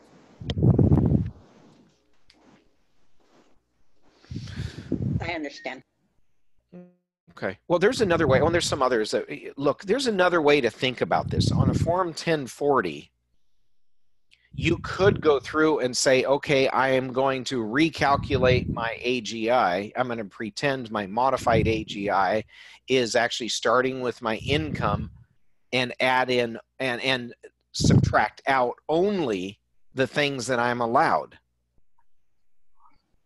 Okay. So you could, for example, in this example, go through and say my the things that I'm allowed are nothing on this in this example. There's nothing that would be allowed in this example. So we'd be back with the total income. I'm wondering if that confused you more than helped you. Let me do this. Let me pull up. That's okay. It's okay. Let me pull up the form here for a second. Let me pull up the Schedule 1 again, okay? So we're modifying the AGI because we're adding back in what is not permitted. That's correct. That's why it's modified AGI. What you're doing is you're doing this. I need to, there's a 1040. This is what we're doing. This used to be easier with the old form to explain this. You have your total income minus whatever you have from your total of modifications. That gives you your AGI. But what's included in that AGI? Any modifications you did on these lines, right? Right. Okay, so what we're saying is, what are the two things in this example for IRAs? What are the two things that you have to modify from this? What's the first thing you have to modify from any AGI calculation for the IRA purposes? Student loan interest. Student loan interest, and that's right there. What else do you have to modify? IRA deduction. That's right. So you're modifying those two. So there's two ways to look at this. If you have an amount on line 33 for student loan interest, there's two ways to look at this. Let's say this is, sorry guys, I'm forgetting the numbers we just used a moment ago. I want to use the same numbers to make it easier. 1,000. We started out with 41,000. Yeah, okay. No, that's fine. I just wanted to make sure I'm using the same thing. So I'm starting out with $41,000 as total income, right? Okay. Okay. Then on Schedule 1, I'm saying I am trying to calculate how much my IRA deduction is, but I know I have student loan interest deduction of $1,000.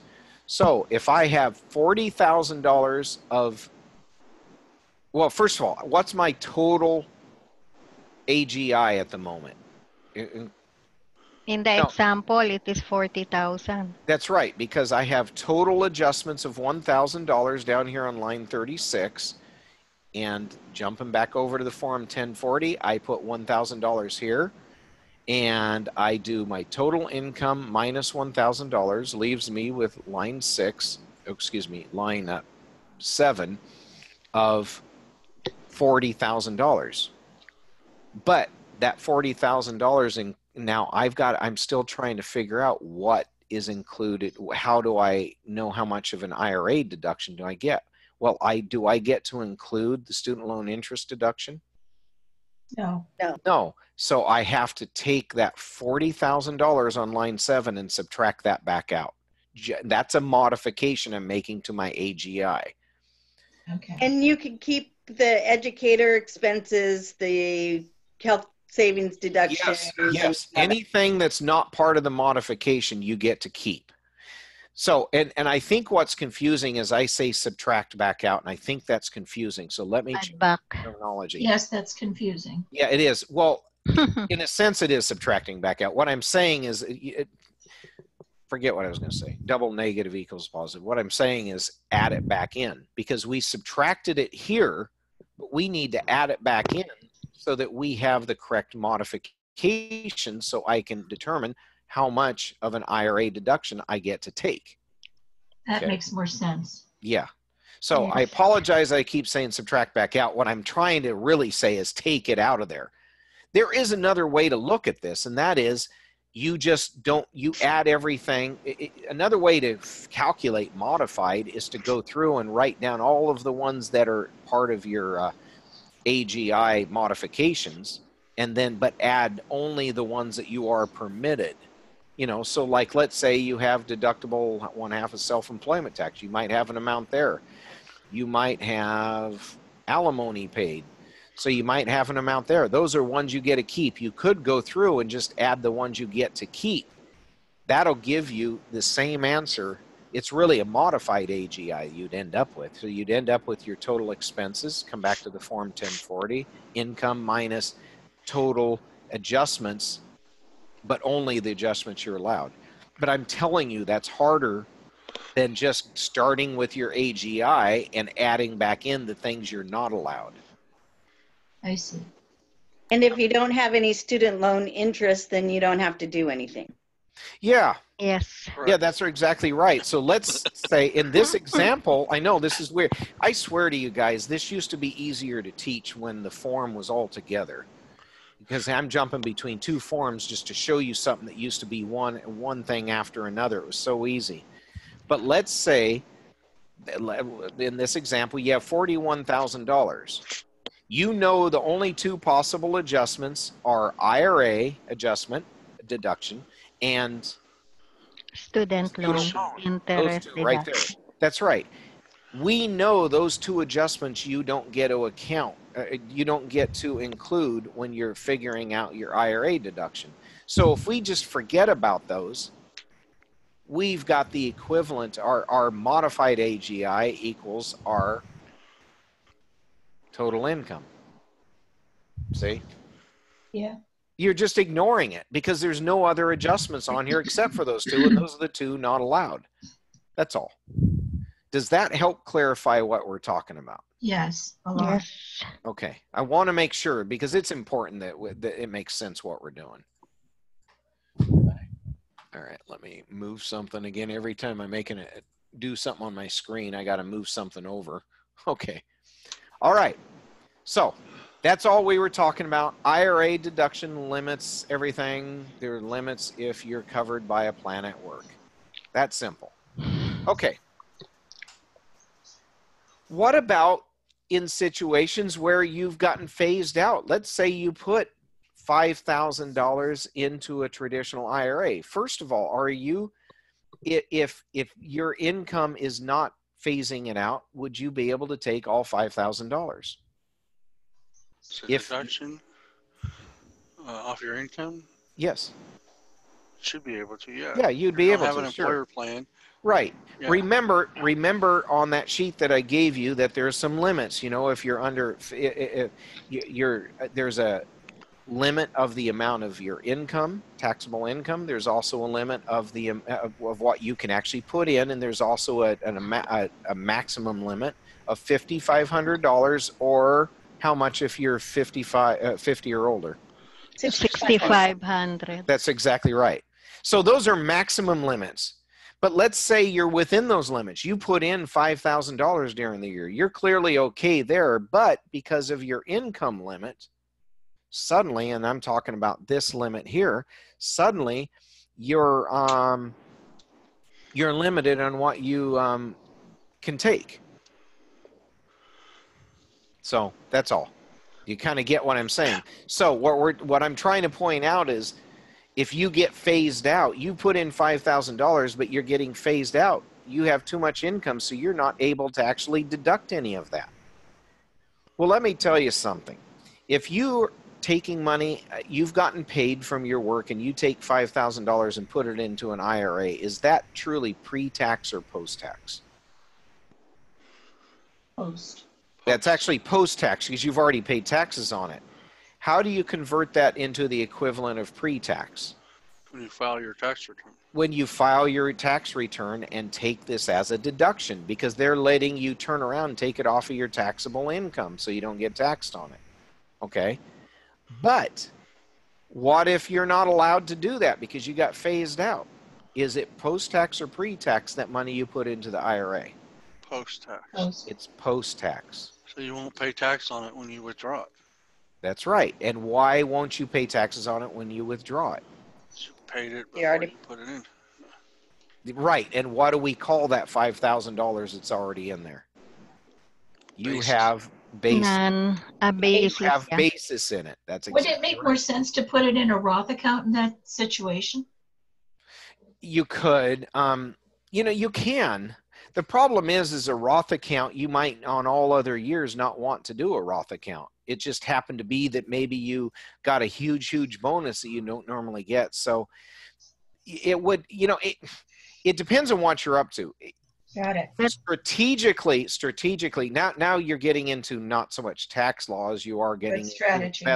investment strategy. Exactly. Yeah. But now, would I do it? Yeah, I would, because if you put it into a Roth IRA and meet the requirements when you go to withdraw, you're not only going to not get taxed on the basis, you're also not going to get taxed on what else? Interest. The interest earned. Let's go back to a traditional IRA on which you had basis.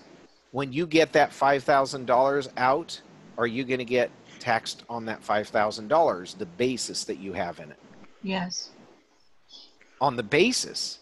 Not if it's basis. Oh, Yeah, not on the basis, the $5,000. Now, in traditional IRA, you couldn't take it, so you end up suddenly with $5,000 basis. When you get that $5,000 back, that's your money. That's post-tax. You're going to get that back without paying any taxes. I see what you're saying. Right. But are you going to pay taxes on the interest it earned? Yes. Yes. You bet you are. If this had been put into a Roth IRA, would you have earned interest on it? Or excuse me, would you have paid taxes on the interest you earned on it? No. No. So, to your question, I think it was Sheila. Was it Sheila that asked Yeah. that? Sheila, Yeah. to answer your Okay. question, yeah, you'd be better off to put it in a Roth IRA Okay. in that situation. Why don't people do it? Because a lot of times it was already put into an IRA. It was only at the end of the year they realized they couldn't take it all. I see. So that's why they often sit there. Now, on this screen we're looking at, if the taxpayer's traditional IRA contribution is more than the adjustment that they can take, they have a non-deductible contribution. That's exactly what we're talking about. That non-deductible contribution is basis that they have in it.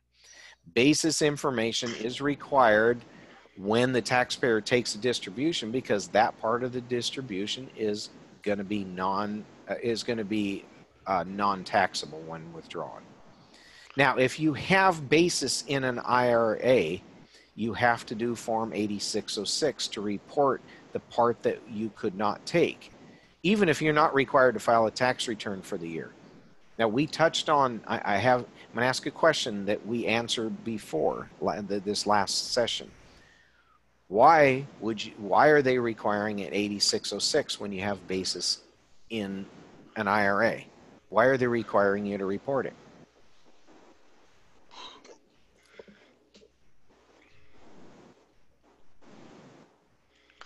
Why is it important to let the IRS know that you have basis in your IRA?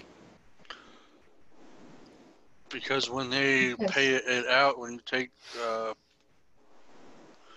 you start taking that out, withdraw money, it's treated as if it was deductible when it was Bingo. put in. No, exactly. It's you're creating a paper trail to prove to the IRS that $5,000 was actually basis, and they don't get to tax that when you get it out. That's exactly why you're doing it. By the way, what other time do you have to do a Form 8606 when you have a Roth IRA? I would think not. No. Because Actually, you do. post-tax. Actually, you do for the same Yeah. reason. Yeah, Okay. to report the reason is this isn't just for traditional, it's to also keep a paper trail in your Roth IRA of what it is, Okay. how much is in there, that's all. And again, it's just to protect you as the investor. You don't want to get taxed twice on that same $5,000. So that's why. And upon distribution, non-deductible contributions that are not reported are treated as if they had been deductible. In other words, you're going to get taxed on it. That's why. That's the whole point of this. So non-deductible contributions are actually basis, are effectively basis in your IRA. And when you have any basis in your IRA, you want to do Form 8606 to report that so you can prove to the IRS that you have basis and you don't get taxed on it when you take it out. See? It looks confusing, but it's not so confusing once you start making all the connections. Does that help?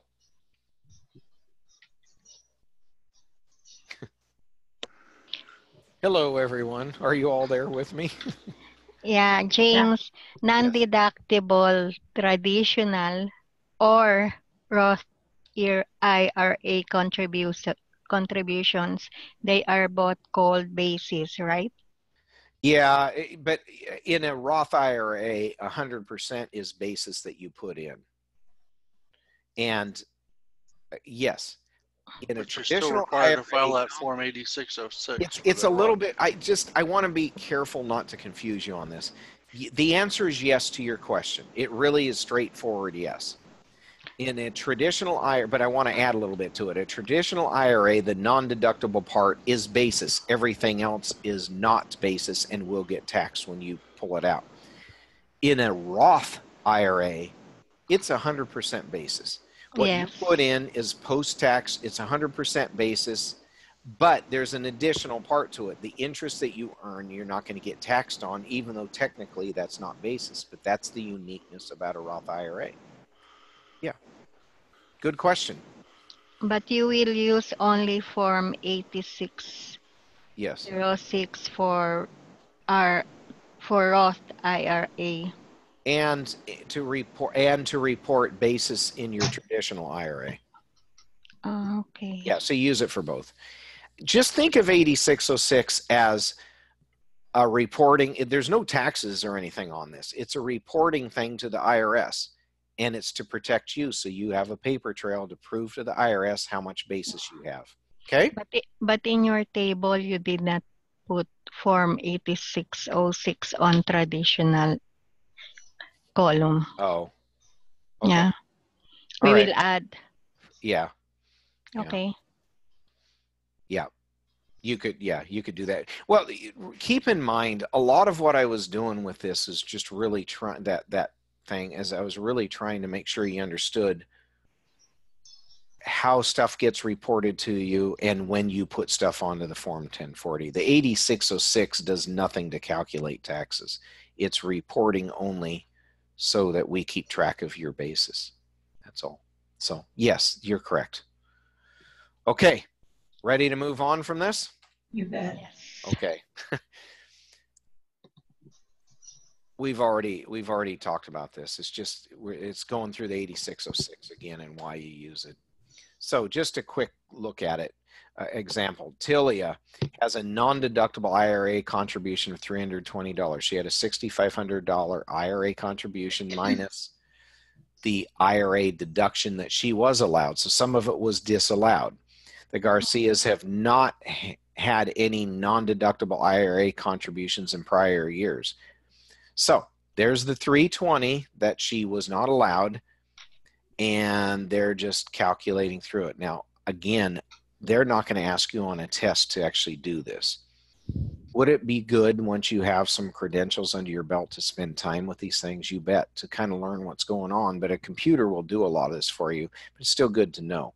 Long story short, after you run all the calculations, there's the basis that you get to put on there. That's the amount that's non-deductible. That's the part you're reporting to the IRS's basis. This is so simple, you're not seeing anything else on here. But it's a good idea just to kind of see for a moment one of these, what an 8606 looks like. here's Delilah, and we're not going to go through all this, but she had some that was non-deductible, and here's the amount. She has some total basis from prior years, so here's the amount of basis she has in her IRA, $35,440. 2016, that was the 2016 basis plus the 2017 basis, and it gets reported right there. That's all. It's and notice that does not flow into your tax return because it's not part of your taxes. It's just a reporting. And you notice how 2016 gets added to any non-deductible 2017, and it just keeps going like that. So, if I was this person, if I was Delilah, I would actually be with removing. No, I wouldn't. Yeah, IRA. Here's a problem. This person, remember about early distribution penalty? This person, if she at this point tried to withdraw the $40,000 from her traditional IRA, would she pay regular taxes on the $40,940? Yes. Regular taxes? Oh, no. No, because it's her basis. But would she pay an early distribution penalty on it? Yeah. She would on all but the current year amount, because she could withdraw the current year amount out because it's not committed yet. This is kind of a difficult example because this was built for 2017. If this said 2017, 2018, we could say 2018 amount could just be withdrawn.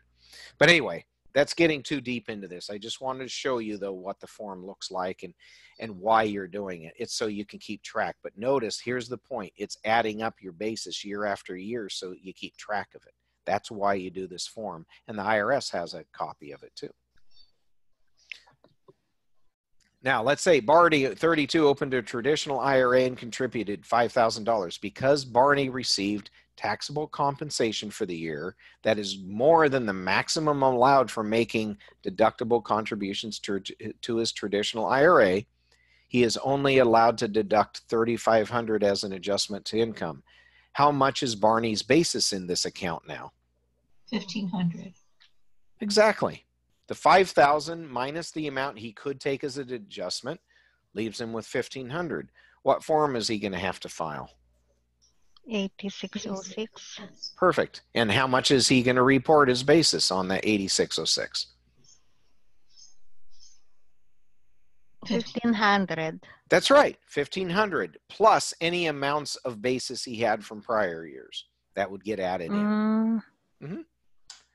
After completing the worksheet for the IRA deduction, complete Form 8606 to report the traditional IRA to the IRS. The basis of the traditional IRA to the IRS. Which line on Form 8606 is used? Well, I'm going to give you that answer, line 1. I don't want you to memorize line numbers. Guys, that's it for traditional IRAs. Hallelujah. Pardon me? Hallelujah. Yeah.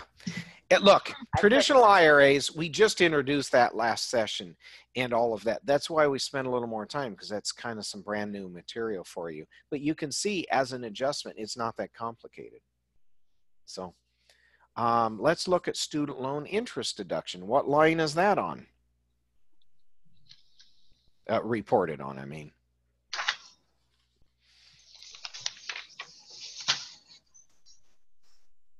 $33 of Schedule 1. Okay. Student loan interest is the interest a taxpayer pays on a qualified student loan during the year. So he may or she may have gotten loans years ago to go to college, but now he or she is paying it off. Taxpayers can deduct up to $2,500 of interest they pay. That's not $2,500 of the full amount of the loan. That's just the interest part of the loan. Remember, anytime you're paying back loan, you're paying back part of the principal plus the part of the interest, each payment. So for a year, when you are paying it, you're going to pay part of the interest in part, or you're going to be paying interest plus part of the principal. And you keep paying it till it's all paid off. There's a table here, kind of provides you an overview of the deduction. So let's briefly look at it. What's the maximum amount you can deduct in any 1 year? 2,500. 2,500. What is required? Well, it has to be a loan, and it has to be a student loan. This means you must have taken it out to pay solely for educational expenses, and it cannot be related from a related person or under a qualified employer plan. In other words, qualified employer plan, remember back when we talked about benefits from employers and what was taxable, what's not. You can have an employer plan that gives you some money for school. So we're not talking about that. So, and it cannot be from a related person. So it has to be a real loan. A loan from a related person is not really considered a real loan for student loan purposes. And it had to have been used for educational expenses. So if you got a student loan, but you turn around and used it to buy a new car, do you get to deduct the interest when you pay that off? No. No, that's exactly right. What does it require to be a student? Well, we're talking about you, your spouse, or your dependent. Okay, so you, your spouse, or dependent had to have been a student when you took out the loan, and you have to be it had to have been enrolled at least half time in a program. So at least half time, that can vary from college to college. In Oregon, half time at the community colleges is considered 12 hours. So enrolled at least half time, excuse me, that's full time. Half time I think is 9. I've forgotten now. I'd have to check. But you have to have been enrolled at least half time, and the program has to lead to either a degree, a certification, or some other recognized credential. It can't be just you're taking some fun classes that gives you a little bit of credit. You have to be aiming for a certification or a degree, basically. Okay, so that's what it takes. And then look at this limit on modified adjusted gross income. Well, there we are again, modified AGI. Remember I said we're going to keep running across this? Well, modified AGI, we don't know what it is to modify it. You can find out, but my point is again, you're going to start with your AGI, and you're going to what? Subtract or add back in the things that are not allowed. Add back in. Add back in. That's right. And here's the phase out amounts. It's $165,000 for MFJ, $80,000 pretty much for everything else. So don't memorize that. Just know that there's a phase out amount. Okay. All right. So what's the real important things to remember from this? You have to have a real loan, and a real loan means you must have used it to pay for qualified expenses and cannot be from a related person. You must have been a real student. Either you, your spouse, or your dependent must have been a real student and enrolled at least half time in a program that led to a degree or certification. Okay? And the maximum amount you can take is $2,500. That's what I want you to remember from the screen. If the taxpayer paid $600 or more during the year, the lender is required to send them what's called a Form 1098E, Student Loan Interest Statement. 1098E, Student Loan Interest Statement. I'm not really interested in you remembering that form number, although in real life it's not bad to memorize it. What I do want you to know is the Student Loan Interest Statement is required to be sent if the person paid $600 or more in interest. Again, I want to stress that it's interest, not principal. You might have paid $10,000 in principal, not likely, but you might have paid $10,000 in principal and only $5 interest. Are they required to send you a statement? No. No, because it's the interest that's getting reported, not the principal payment. And if they don't send you a statement, can you still take this as a deduction, above the line deduction? Yeah, you can. Mm-hmm. Although, even if you paid less, they still can choose to report it on you. So that's all. That's what you're looking for.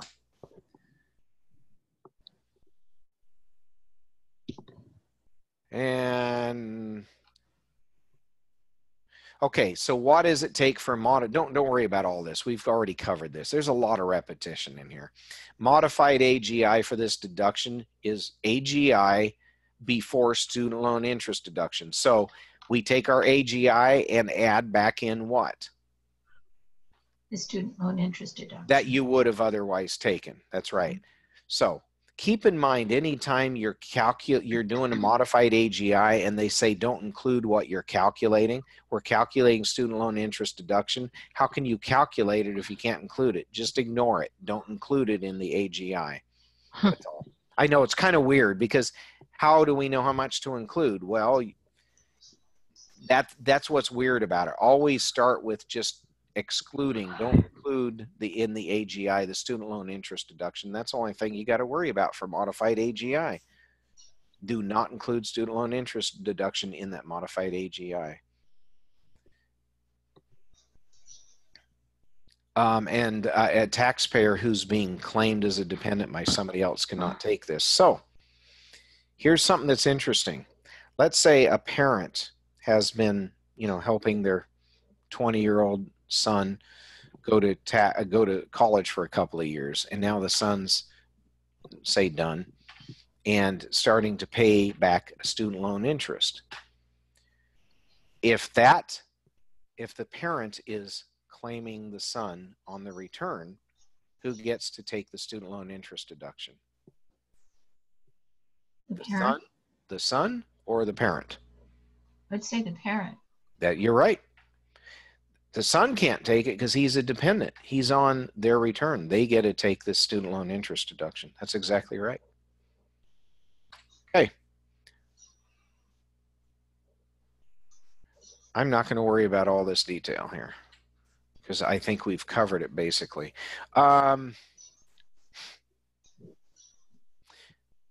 Qualified educational expenses include tuition, fees, room and board, books, supplies, equipment. So keep in mind, we're only talking about eligible students for purposes of the student loan interest deduction. We're not talking about credits or anything because the definition is a little bit different for credits. But for the student loan interest deduction, the adjustment, tuition, fees, room and board, books, supplies, equipment, pretty much everything you need to do to go to college. Any other necessary expenses, which would include transportation. So the cost of driving to and from or taking the bus to and from college every day. The expenses must be for education in a degree, certificate, or similar program, which we already covered. Claiming the deduction. You want to use the student loan interest deduction worksheet just to make sure you calculate it correctly. And then you want to report the deduction on Schedule 1, line 33. Yeah, I'm making sure that's correct, on line 33. And remember, the deduction has to be reduced if they get into that modified, if their modified AGI is between certain amounts, if they get into the phase out limits. Look, I truly believe on a test that they will either give it to you in the word problem, the phase out limits, if they want it to apply, or they'll give you the sheet that shows the phase out limits. Okay. Okay. So don't worry about memorizing it. Just remember you got to apply the phase out limits and you got to do the modification of the AGI. For the student loan interest deduction, what's the one modification to the AGI that you have to do?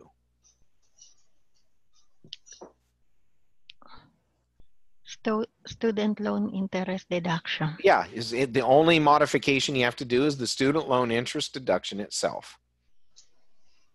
Okay, that's all we need to know with that. So Jack Behringer is single, income $75,000. He received a Form 1098E, which is the student loan interest statement, for interest paid during the current tax year for a loan he got 5 years ago for college tuition, $756. Okay, so everyone can see that online and in box 1. Okay, now we take that amount, $756. Now, remember the previous one we saw, I said it was really simple. Well, here's the one, $756. But because he's into that phase out limit, there's some limitations. He's starting to get into that where he has to phase down what he's allowed to take. So That's what all of these lines are doing, and it's taking a percentage. And long story short, after you multiply the percentage by this, you end up with the amount of student loan interest he can actually take. That's why I always say do the deduction worksheet in real life, deduction worksheet. But that's the amount he actually get, $252. What line does he report that on? 33. 33, yeah. So any questions about that? None? Okay. Okay, now, tuition and fees deduction. There used to be the opportunity to take the tuition and fees when you went to college. You used to be able to take that as a deduction, okay? Above the line deduction as an adjustment. That has expired, or more accurately, they have removed it at least for the next several years from the tax law. So this is not available even for 2018, okay? So it's not available. Do not confuse this though with the credits, the education credits. Credits are something different that we haven't talked about. We'll come to that later in a different session. But we're talking about just above the line deductions, which we call what? Adjustments. Adjustments. That's exactly right.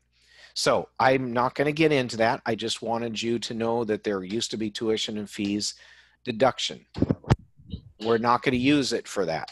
We're going to use any tuition and fees that are paid. We are actually going to use to get the person credits, not deductions. Okay, so Carlton works as a computer programmer, but he likes to unwind by doing some basket weaving. He took out a loan. I can't imagine that. That would drive me batty weaving baskets. Anyway, but some people like it. I know. I actually have a friend that likes it. She's a Native American by descent, and she actually really likes it and does beautiful baskets. Anyway, it would drive me batty. I don't have the patience for it. He took out a loan to pay for a basket weaving class at his local craft store. He received a certificate when he finished the class. Is Carlton eligible for the student loan interest deduction? No. I want to hear from others too. Sorry, Lisa, didn't hear you. I said no. Okay. No. Yeah, you guys are right. No, he's not. Why is he not? Somebody tell me why he doesn't qualify. What disqualifies him? What rule? FAFSA. Not a place that would qualify for funding for a federal student. Okay, Garrett, you're 100% right in what you said. It's just, tell me what the rule is. It has to be a educational institution that is qualified to receive funding from the federal government for student loans. That's not exactly. Well, you're right. You're right. At the same time, is not quite stating the rule correctly. The rule says you had to have been at least a full-time or a part-time, half-time student at a qualifying institution. By definition, a qualifying institution is a place that you'll end up getting a certificate, a certification, or some kind of degree. That's the actual stated rule. I'm going to come back to what you said in a second, Garrett, then. So in this case, he's getting a certificate. But it's a local craft store. It's not an educational institution. That's right. It's not an eligible institution because you can get a certificate of completion, but is that the same thing as getting a certification or a degree? No. Now, what Garrett was saying is there's a practical application. One way to know if somebody is an eligible institution or a place is an eligible institution is if they can get and help, and their students can use Pell Grants and things like that, which come from the U.S. government. They are an eligible institution. Non-eligible institutions cannot get student loans. Cannot get Pell Grants for their people. That's what he's referring to. Don't memorize that. That's not the rule. The rule is it has to be an eligible institute. They have to be going to an eligible institution at least half-time and working toward a degree or certification. A certificate of completion does not meet that requirement. Okay. Leslie paid interest of $2,800 on a qualified student loan. Her filing status is qualifying widower. Her wages are $80,000. She has no other income and no adjustments to income.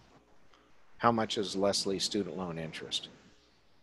Now, did I tell you guys not to memorize the phase out amounts? Yes. I told you guys not to memorize them. 72,000 for single, so for that year, so Right. she wouldn't qualify. Yeah, but if you were, but in a real life situation, I believe for the test, they would give you a little more info. But can you make a reasonable guess on her wages? That high of wages, do you think she maybe has phased out completely? There's a pretty good guess that she has. 75. Yeah. Well, so the student loan interest deduction she gets to take is 0. And the reason is she just phased out. That's all. She completely phased out. What do I want you to remember in this? What do you think? What is the point of me going through this with you? There's phase out limits. Phase out limits. Right. Just remember, anytime you're dealing with this, take a look at it. Are we getting high enough that you need to be considered about phase out limits? When you see $80,000, you should be concerned about phase out limits. And then you're going to have to go looking for them just in case. In this case, she phased out all the way to 0. Okay. Ted paid $2,000 of interest on an eligible student loan. His modified AGI is $64,000. He's filing MFS and he did not live with the spouse at any time during the year. What do you think Ted should do? This is a terrible question. Not qualified because. Yeah. I kind of want to stop you because it doesn't really give you the answer. Here's one thing that's not really in what we went over. If you're MFS, you do not get to take this deduction. So how many times have we said from the beginning of teaching, MFS is usually disadvantageous. It's not the way you want to file if you can avoid it because there's so many that you're at a disadvantage. We had not really covered that. That's why I gave you the answer. MFS means you are disqualified from taking the student loan interest deduction. That's why none of those apply. 2018 tax law changes, differences in phase out amounts from 2017. That's all that is. Okay. So we have gone through that. We have gone through the adjustments. So just to recap before we take a break, we just went through the lower half of Schedule 1, which I think I want to bring back up if I can find it. Okay, somewhere I have this. There we go. So there's our Schedule 1. We just went through all the adjustments to income. Once you figure out each individual adjustment all the way through these, you add it all together and put it on line 36. Then you take the amount on line 36 and you take the amount from line 6 on the Form 1040, which is your total income, minus the amount on line 36. And what's left over is the amount you put on line 7. And that amount is called what? AGI. Adjusted gross income. That's exactly right. Now, look, we're going to take a break. When we come back, this is what we're going to be discussing. Deductions, standard and itemized deductions. Okay? And yeah, that's what we're going to be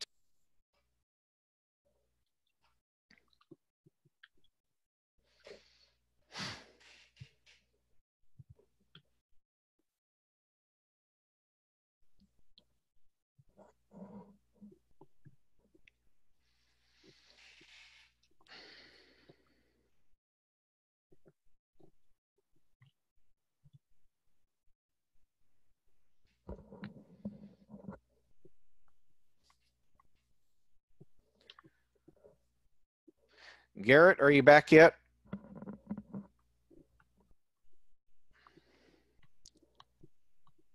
All right. Yes, I'm back. I am. Okay, great. So would everyone, Form, so. no problem. Would everyone go ahead and just download that Schedule A and print it out? I'm going to print it out on my end too.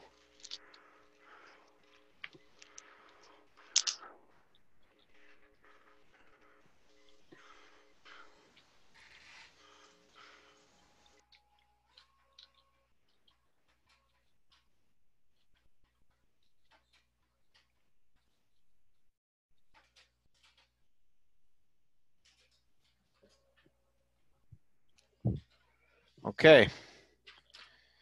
So let's talk about this for a bit, okay? The next thing we're going to be looking at is standard deductions and then itemizing deductions. This is part of itemizing deductions, but I actually don't want to start here. I just wanted you to have it available, okay?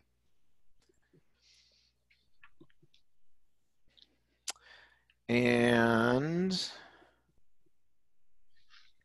let me get to the right place here.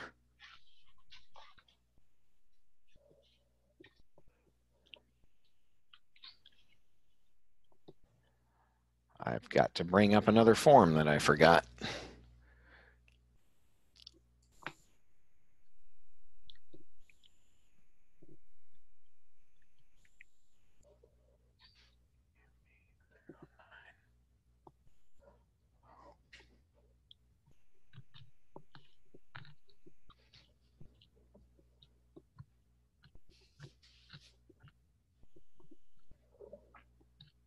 Waiting for the PowerPoint to come up. All right. Okay. So what we're going to now talk about is that one line on the form 1040 that says deductions. Which line is that?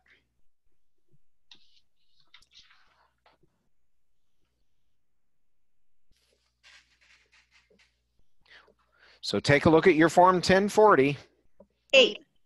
There you go, 8, standard deduction or itemized deductions. So let's talk about that for a minute. Standard deductions. Now, notice I say see standard deduction handout. That's to remind me that I was going to teach this a little differently to you. I sent you guys out.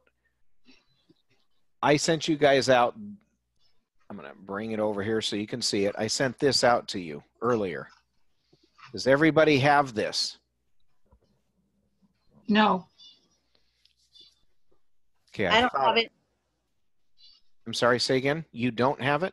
I don't know. Okay, maybe I made a mistake. I thought I did. Okay, so I'm going to send this out to you right now then. My mistake. Here it comes. What I really want you to do is to save this and then print it. So everybody let me know when you have that.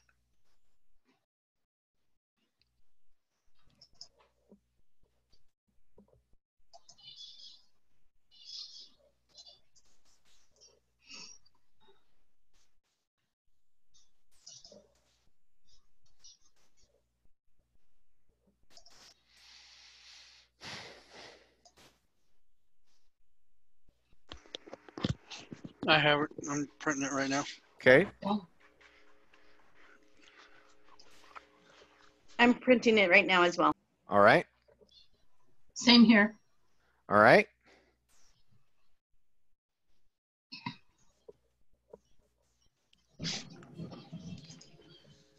Noemi, how are you doing getting it? Done. Perfect. And Amanda?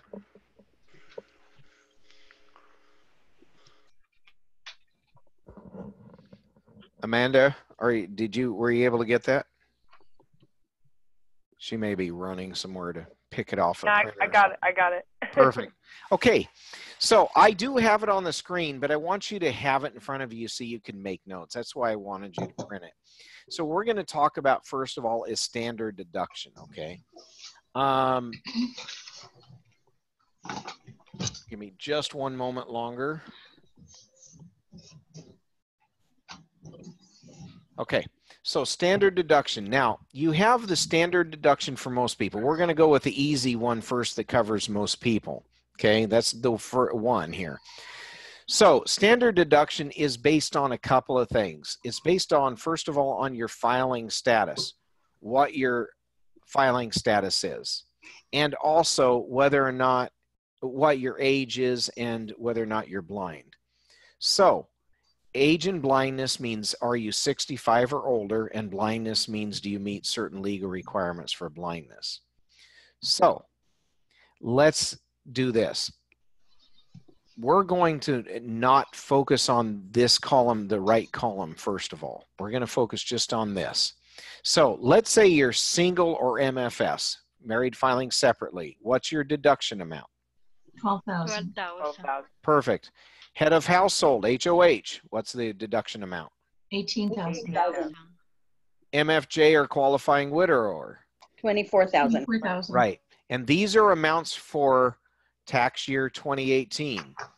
Historically, these change every year, but these amounts here are much larger than they ever used to be for standard deduction. That's one of the major changes that came down for the starting in 2018 tax return.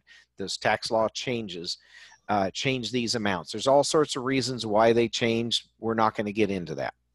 Okay. Now, when I say single or MFS, notice I have a little asterisk there. That's because I want you to pay attention to this here. If the spouse itemizes deductions, you have to itemize deductions. In other words, you get no standard deduction, and that's important.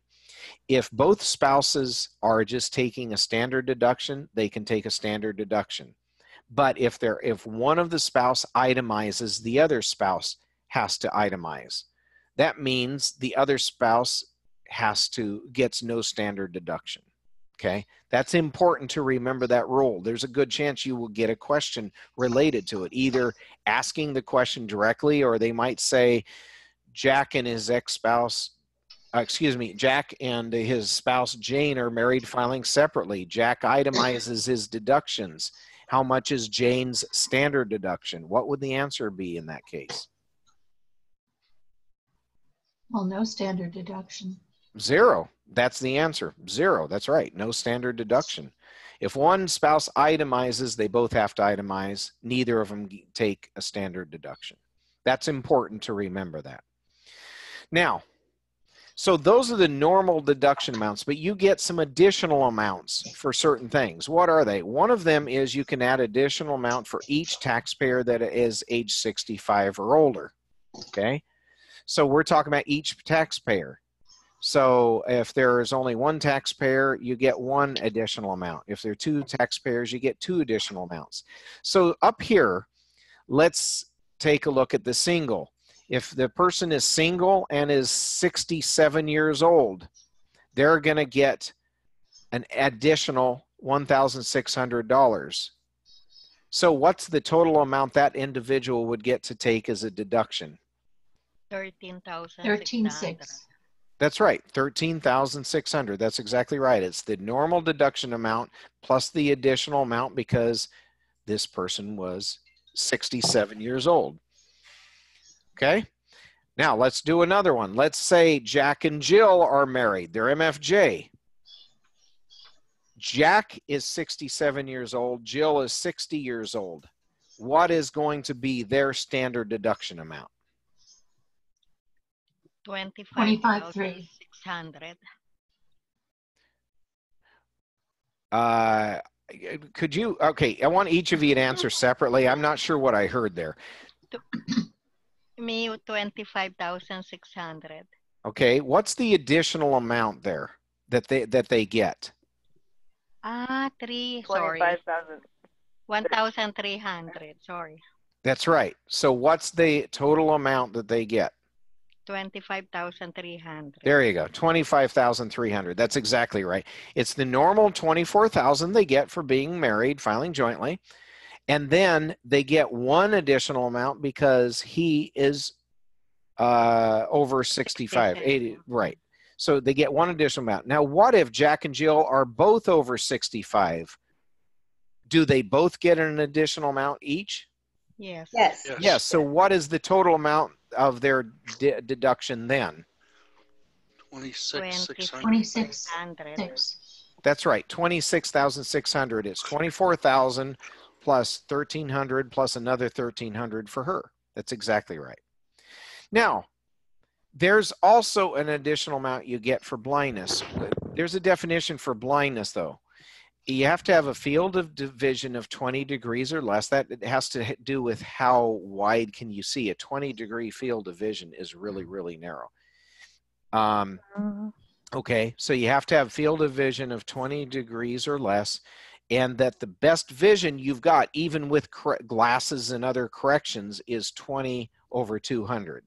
Okay, do memorize this, but it's kind of easy because everything's based around 20. 20 degrees or less, 20 over 200. Okay? So just memorize that in case something of this nature popped up on a test or a quiz or something. 20 degrees or less, 20 over 200. If you meet those requirements, then you are legally blind. And if you're legally blind, for each person on the return that's legally blind, you get to add in an additional amount, either $1,600 or $1,300. All right, so. What if you've got somebody that's like 67 years old and blind? Do they get both? I'm sorry, could you repeat that? I was busy sneezing. How Sorry. rude of me. If you've got MFJ and one of the spouses is 66 years old, but he's also blind, do they get both? Yes, they do. So you get one additional amount for each one of these things you qualify for. So let's just simplify that. Let's say we have a single person. He's 70 years old and blind. What is his total additional amount that he's going to get to claim? $2,900. No. No, you did your math wrong, I think. Yeah. 14,200. Okay, but yes, but what is the additional amounts that he gets to claim? 2,200. That's right. It's 1,600 times 2 because he gets 1,600 for being age 65 or older, and he gets plus another 1,600 for being blind. Okay. Add that together to the 12,000 in that example. So if you are MFJ and both of you are 70 years old and both of you are blind, what's the total amount that you're going to get? I don't even have the answer off the top of my head, but it's easy to calculate. 1,300 times 4 plus 29,200. That's exactly right. So all we did is we said, okay, they get 1,300 and each of them get 13. They get 1,300 for, he gets 1,300 for being 65 or older. She also gets 1,300 for being 65 or older.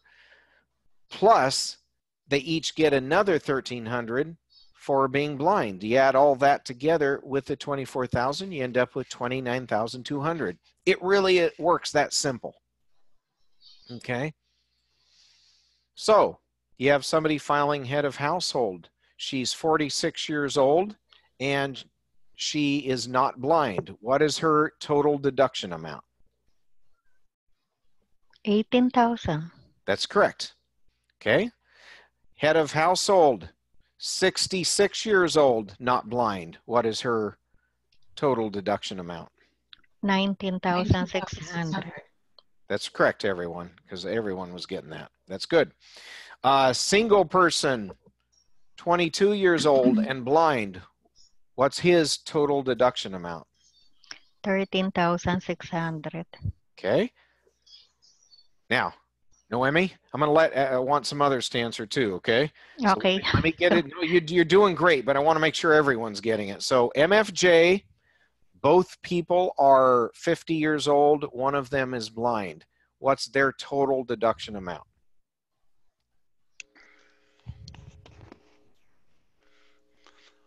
$25,300. That's right.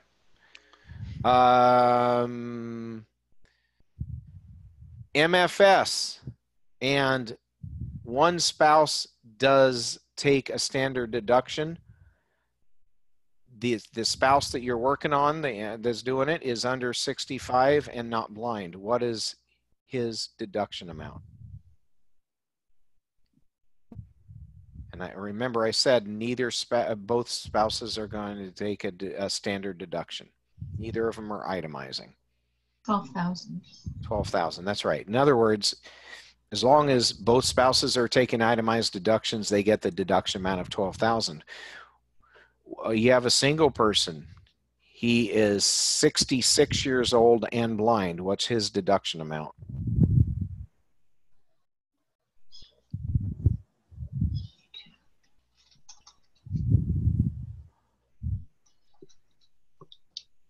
$15,200. That's exactly right. All right, guys, I think you got this. I think this is pretty simple for you. Now, this is for most standard deduction for most people. Let's talk about standard deduction for dependents. Look, there are rules for this. I'm about to show you my way of doing it if you're ever asked to actually calculate this. I call it the middle number. Okay? Now, these are not the rules. You're never going to hear, how do you calculate this on a test? You use the middle number as the answer. You're not going to hear this. This is something I created just as a way to more easily calculate it. So this is what we do. You follow these steps, okay? First of all, on a number line, step number 1, on a number line, write 1050. Well, what is a number line? A number line is a line that goes across, and it goes from the lowest to the highest. So somewhere on this line, you put 1050.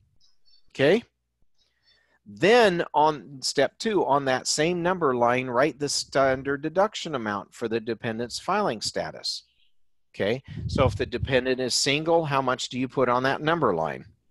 12,000. 12,000. If the person is head of household, how much do you put? 18,000. And MFJ? 24,000. Perfect. Now, how much do you put on there if the person is single and 70 years old? 13,600. That's exactly right. The point is you want to include amounts for age and blindness when you're doing this. So you write that step 2 is you write the standard deduction, total standard deduction amount for that person's filing status, including the additional amounts for age and blindness. Step 3, on that same number line, write the dependent's earned income plus 350. So if the person has $5,000 of income, what's the amount you write on the number line? 5,350. 5,350. I only heard part of it. Sometimes you guys talk over each other, so I don't hear full answers. That's okay. 5,350. If the person's or if the dependent's earned income is $1,000, what is the amount you write on the number line? 1350. That's exactly right. And then you circle the middle number. That's the standard deduction amount for the dependent. So on a number line, write 1,000. Step 1, write 1,050 on the number line. On the same number line, write the standard deduction amount for that dependent. On the step 3, on the same number line, write the dependent's earned income plus 350. Step 4, circle the middle number. That's your deduction, standard deduction amount. So let's look at an example where we're doing this, okay? Example 1, Susie is 16 years old. She is single and not blind. Okay. She earned, and we're assuming here, obviously, dependent, that her parents are claiming her on a return. Okay. So she earned $5,000, probably working over the summer or something. She earned $5,000 and has no unearned income. Her earned income plus $350 is $5,350. Her standard deduction is $12,000. All you have to do is follow the steps. So let's follow the steps. On the number line, what do we write? Step 1. 1,050. Okay. Step 2 is write her standard deduction amount. What's her standard deduction amount? 12,000. 12,000. What's her earned income plus 350? 5,350. What's the middle number that you circle? 5,350. That's right, 5,350. And so what's Susie's standard deduction for a dependent? 5,350. Yeah. So this is when Susie is filing her taxes. Yes, that's correct. So when somebody, Susie, in some cases, let's say Susie might be filing, remember going back to the first couple of sessions, when somebody's required to file a return, they might be a dependent of somebody else. So she might be required to file a return, but still be somebody else's dependent. Well, she still gets a standard deduction amount, and this is how you calculate it. But what if Susie, in this case, would not have actually been required to file a return? I know that from the numbers. But why would she might still want to file a return? To get what she put in back. That's right, to get her taxes back that were paid in from her paychecks, because she'll get them all back. So she might want to file a return here. And in which case, again, we need a standard deduction amount. Yeah, this is for when the dependent is filing his or her own return, but is a dependent on somebody else's return. There's special rules that apply. So let's look at a second example. Jack is 16 years old. He is single and not blind. He earned $13,000 and has no unearned income. His earned income plus $350 is how much? $13,350. That's right. I'm giving it to you, but you could have done that for yourself because I already said what his earned income is. So his earned income plus $350 is $13,350. So his standard deduction amount is what? You already know this yourself. The standard deduction for a single person is $12,000. $12,000. So just follow the steps. Step number 1 is what? $1,050. $1,050. On the number line. Step 2 is what? Standard deduction, right? Or standard deduction amount on the number line. That's right. So $12,000 is written on there. Step 3 is what?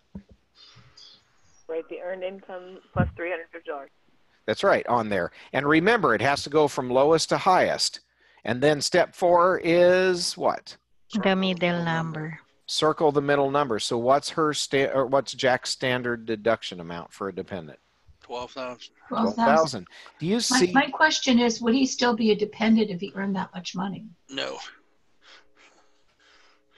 Well, He earned too much money. Absolutely, absolutely, he would. Look at his age. Well, he's 16, but he's still earned too much money to be claimed by as a dependent, didn't he? He'd have to file his own return for that much income, wouldn't he? He'd have to file his own return for that much income, but that doesn't mean he's not a dependent.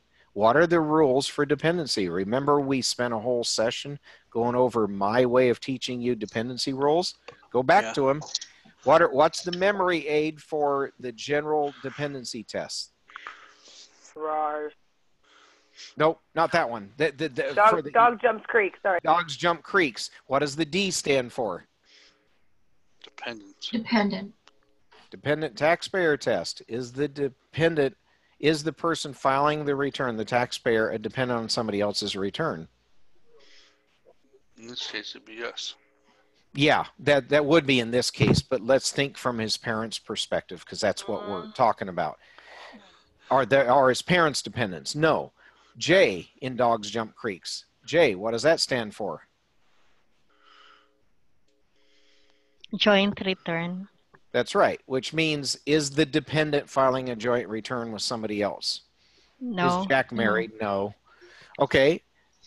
Creeks, C, what does that stand for? Citizenship. That's right, citizen or residence test. Is he a citizen of the U.S. or a resident of North America? We're assuming he is because this information doesn't tell us otherwise. So does he meet the general tests for dependency? Now, what are the next set of tests that we got to think about? RARS, qualifying child. Qualifying child test. That's right. What is the memory aid for qualifying child test? Now's the chance to do it. RARS. RARS. R-A-R-S. What does the first R stand for? Relationship test. Does anybody remember the definition I gave you, the simplified definition for relationship? Any variation of your? Blood relative. Blood, marriage, and... No, it doesn't have to be blood relative, so that's not right. Blood, marriage, and adoption? No. Child, sibling, or descendant. They're from. My definition. Some of you guys don't have this, and that's why you need to go back to the earlier sessions where I taught it. I teach this differently than what you've seen before. It's simpler. All you got to remember for a relationship test is any variation of your child, your sibling, or descendant they're from. Is your biological child your child? Yes. Is an adopted child your child? Yes. Yes, but an adopted child has to be legally adopted through a legal adoption agency or the courts. Okay? Is a what's the word I'm looking for? I'm sorry, I'm forgetting the name of the child that's placed. Foster child. Foster child. Thank you. Is a foster child your child? Yes. Yes, as long as it's placed by a legal placement agency or by a court. Okay? So those are all any variations of your child. Those are all variations of your child. What is, or it's, so the definition, any variation of your child or any variation of your sibling. What are siblings? Brother, sister. Brothers or sisters, that's right. So can you potentially claim a brother or sister on your return? Yes. Sure. So my definition now is any variation of your child or sibling or descendant therefrom. So what is a descendant? What is another name for a descendant from your child? Grandchild. So can you potentially claim a grandchild on your return? Yes. Okay, you bet. Can you potentially claim a nephew or niece on your return?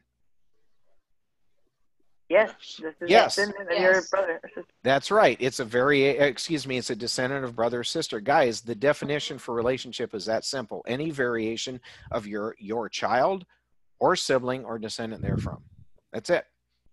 And you'll get it 100% right every time if you take it literally. So that's the first R in RARS. What's the A in RARS stand for? Age. Yeah. Age test. What is the age test? Somebody tell it to me. Under age 19 or a full-time student under age 24. Or? Permanently and totally disabled. That's 100% accurate. Age test. In this case, does he meet the age test? Is he under age 19 years old? Yes. Okay, so far he's good. He's met the first R test and the relationship test and the age test. What's the second R stand for? Residency, isn't it? Residency test, which means what, Garrett? Has to be a resident of the U.S. or Canada or Mexico. No.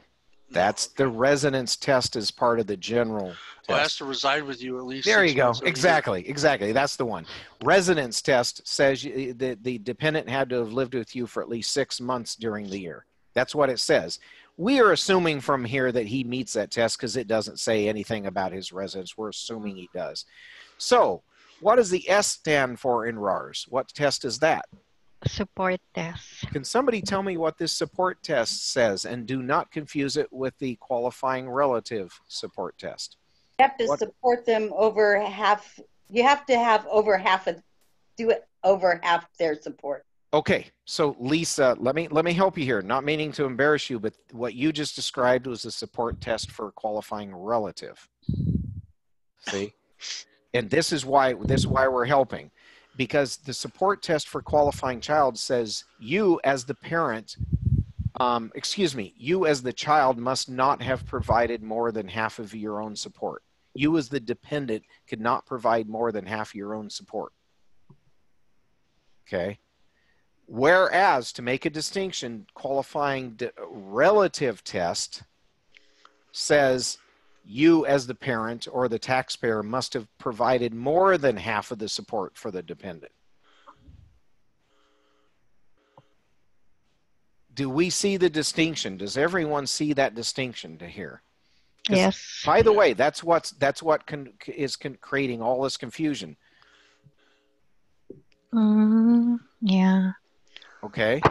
This is an important distinction. For qualifying child test, it doesn't matter what the amount of income is of the child, of the dependent. What's important is that the dependent did not provide more than half of his own support. He earned $13,000. You know. How much does it cost to support a kid for 1 year? Well, yeah, but More than that. But what if he didn't spend any of it? Maybe no, I got you. I understand what you're saying, but you're assuming he used that for support. He might have just put it in the bank, not spent it at all.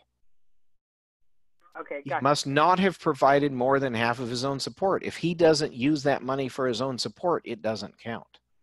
So if you just wasted it, it doesn't count towards support. Absolutely right. Yep. You bought a big car with it, and that's it. There you go. There you go. No, that's a fact. And paid insurance. Yeah. Well, insurance, maybe, I don't know. Insurance, I'm not sure if that would count as part of support. I'd have to look into that. But the point is, though, is you can see why he qualifies as a dependent. So he certainly does qualify as a dependent, even though this meets. Does that help you guys that were struggling a little bit with the support test? That's what was throwing you off. Well, I got this number in my head that 4,050. If your income's more than 4,050, right? What I remember, Yeah, you really. can't be claimed as a dependent. You have to file your own tax return. Yeah, but what? And since his income was that much, that's why I thought no, he couldn't. No, I understand that. Yeah, me too. Right, but that's the support test. That's the test where, excuse me, not support test. That's the, if you go into the, and I don't want to keep reteaching this right now. I don't mind going over it. It's important. But let's say you had to, the person did not qualify as a qualifying child. Then we'd go into what set of tests next? Qualifying relative. Qualifying relative tests. Does anybody happen to remember the memory aids for that? Quick response gets the truth. Quick response gets the shrew. Think of a dog trying to catch it. Quick. I'm going to go over these for you in this case. Q stands for qualifying child test. If somebody can be the qualifying child of if the dependent you're trying to claim can be somebody else's qualifying child, you cannot claim them as a relative. That's the Q. R in that is relationship test. It is the same. It is part of the same relationship test as above, but it includes some other people.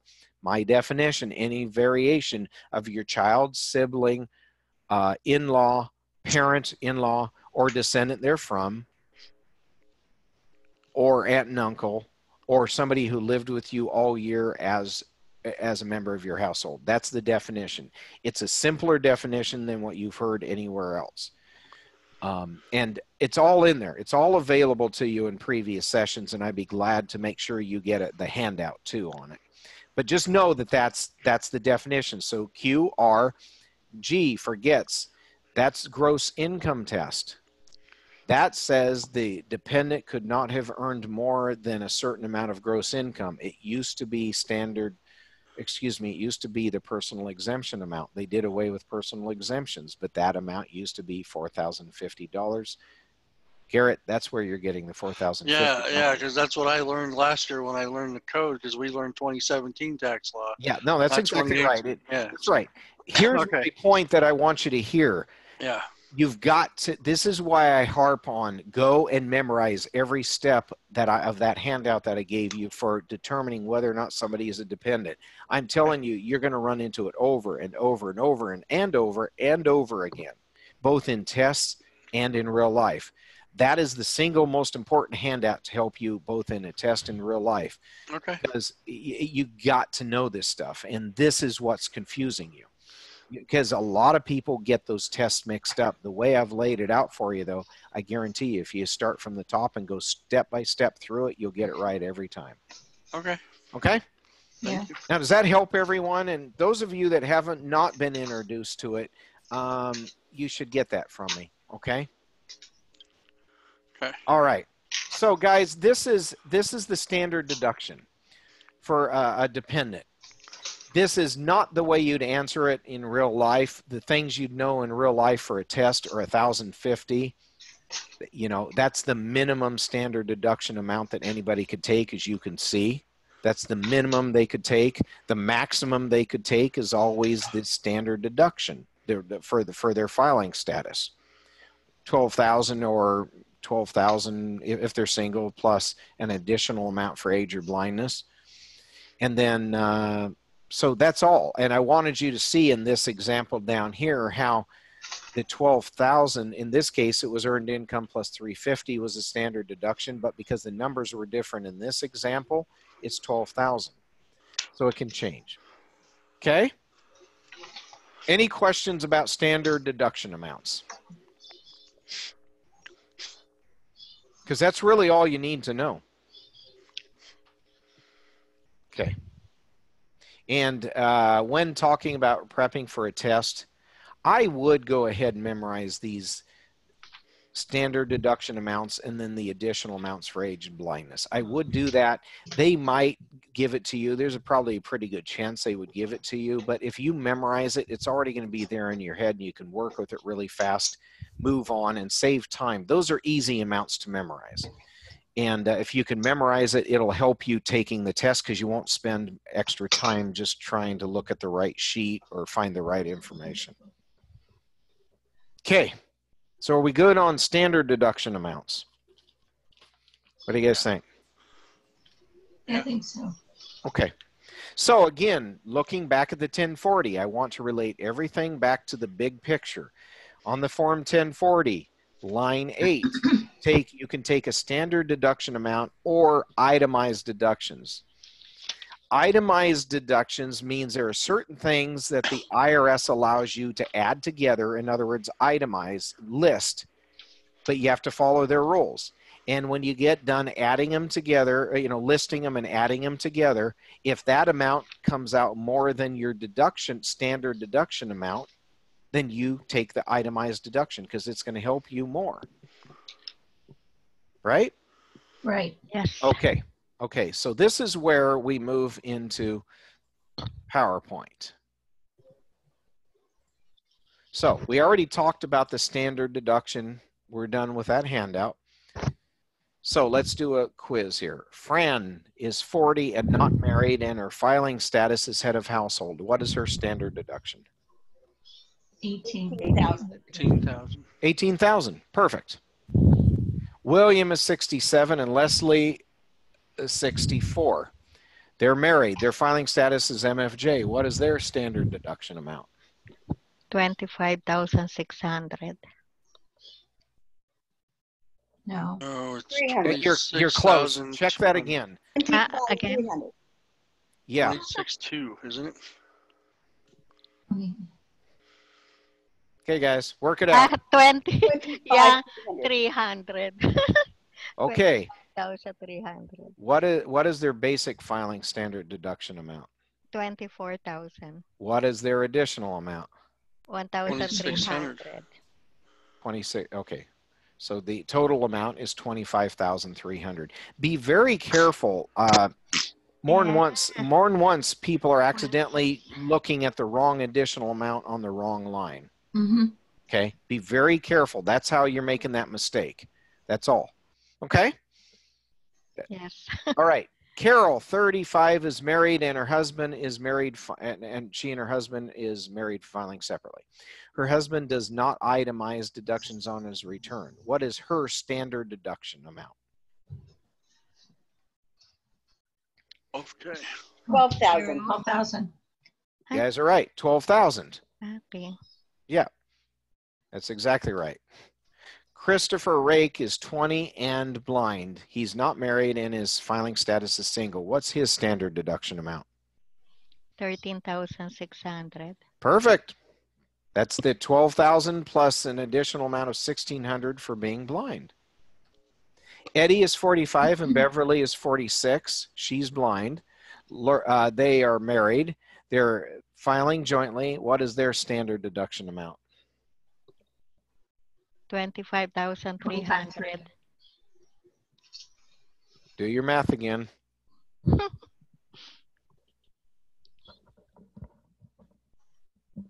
One is blind, right? Yes, one is blind. 25,300. My bad, guys. There's an error on my slide. You didn't see it. I saw it ahead. Age, what is their age? I accidentally added 2. No, I accidentally added 2. So Okay. I better fix that. That's my mistake. I was relying on not my common sense, but the answers. You did that too. You just Yeah, I did. I did. 1,000. What's that? You put an extra 1,000. You didn't actually add the extra 300. Mhm. Hold on a second. Let me get back to it. So you've got plus 1,600. It should have been plus 1,300. Yeah. They're married filing jointly. What's their base amount? 25, 24. 24K. 24,000. Plus they're 13. adding in how much? 1,300. Right. So that leaves us with how much? 26,300. 25,000. Oh, yeah, 25. 25,300. He had 26,300. No, Yeah, I had yeah, I'm 26. just looking That's down exactly there. right. You know what? I can see why, because my little answer sheet that I created on the bottom, you guys can't see it, but my little answer sheet was actually, I had actually written down 25,000 erroneous. Yeah, I can see it. Yeah, Okay. it's Oh, that's listed right. here. You can. Okay. Good Yeah. enough. Anyway, our answer is now. Holy crud.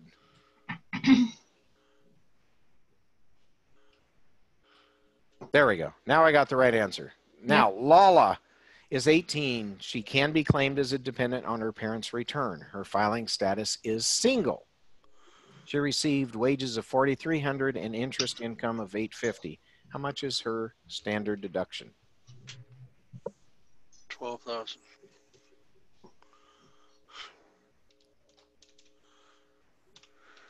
I'm sorry, I thought I heard somebody answer, but I didn't hear.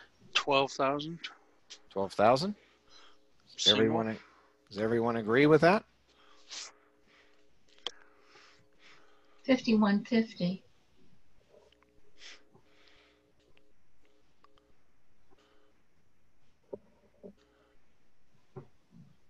Okay, so let's do this together. Piece of paper. I'm going to do it with you too to see if the answer is mistaken. So first of all, what's the first step in a dependent's return? 1,050. 1050 on the number line. Step 2. Standard deduction. Standard deduction amount for that person. And 12,000. what's 12,000 in her case? She's not over 65 or blind. Okay. Then what's step 3? Earned income. Earned income plus 350. 350. 350. what's earned income plus 350? What's her earned income? 4650. Yeah. So, and then what's step 4? I added 850. Jeez. And what's step 4? Encircle the middle number. Yeah. What was the middle number? 4650. Yeah. Now here's the actual worksheet for it. But can you see that my little cheat sheet way of doing it works? But that's how we got to 4650. Okay. Seemed like a lot of people had trouble with that one. So you Well, don't. her standard deduction is still 12,000, but the amount she can actually claim would be 4650, right? Yes, that's Okay. correct. Yeah. No, that's correct.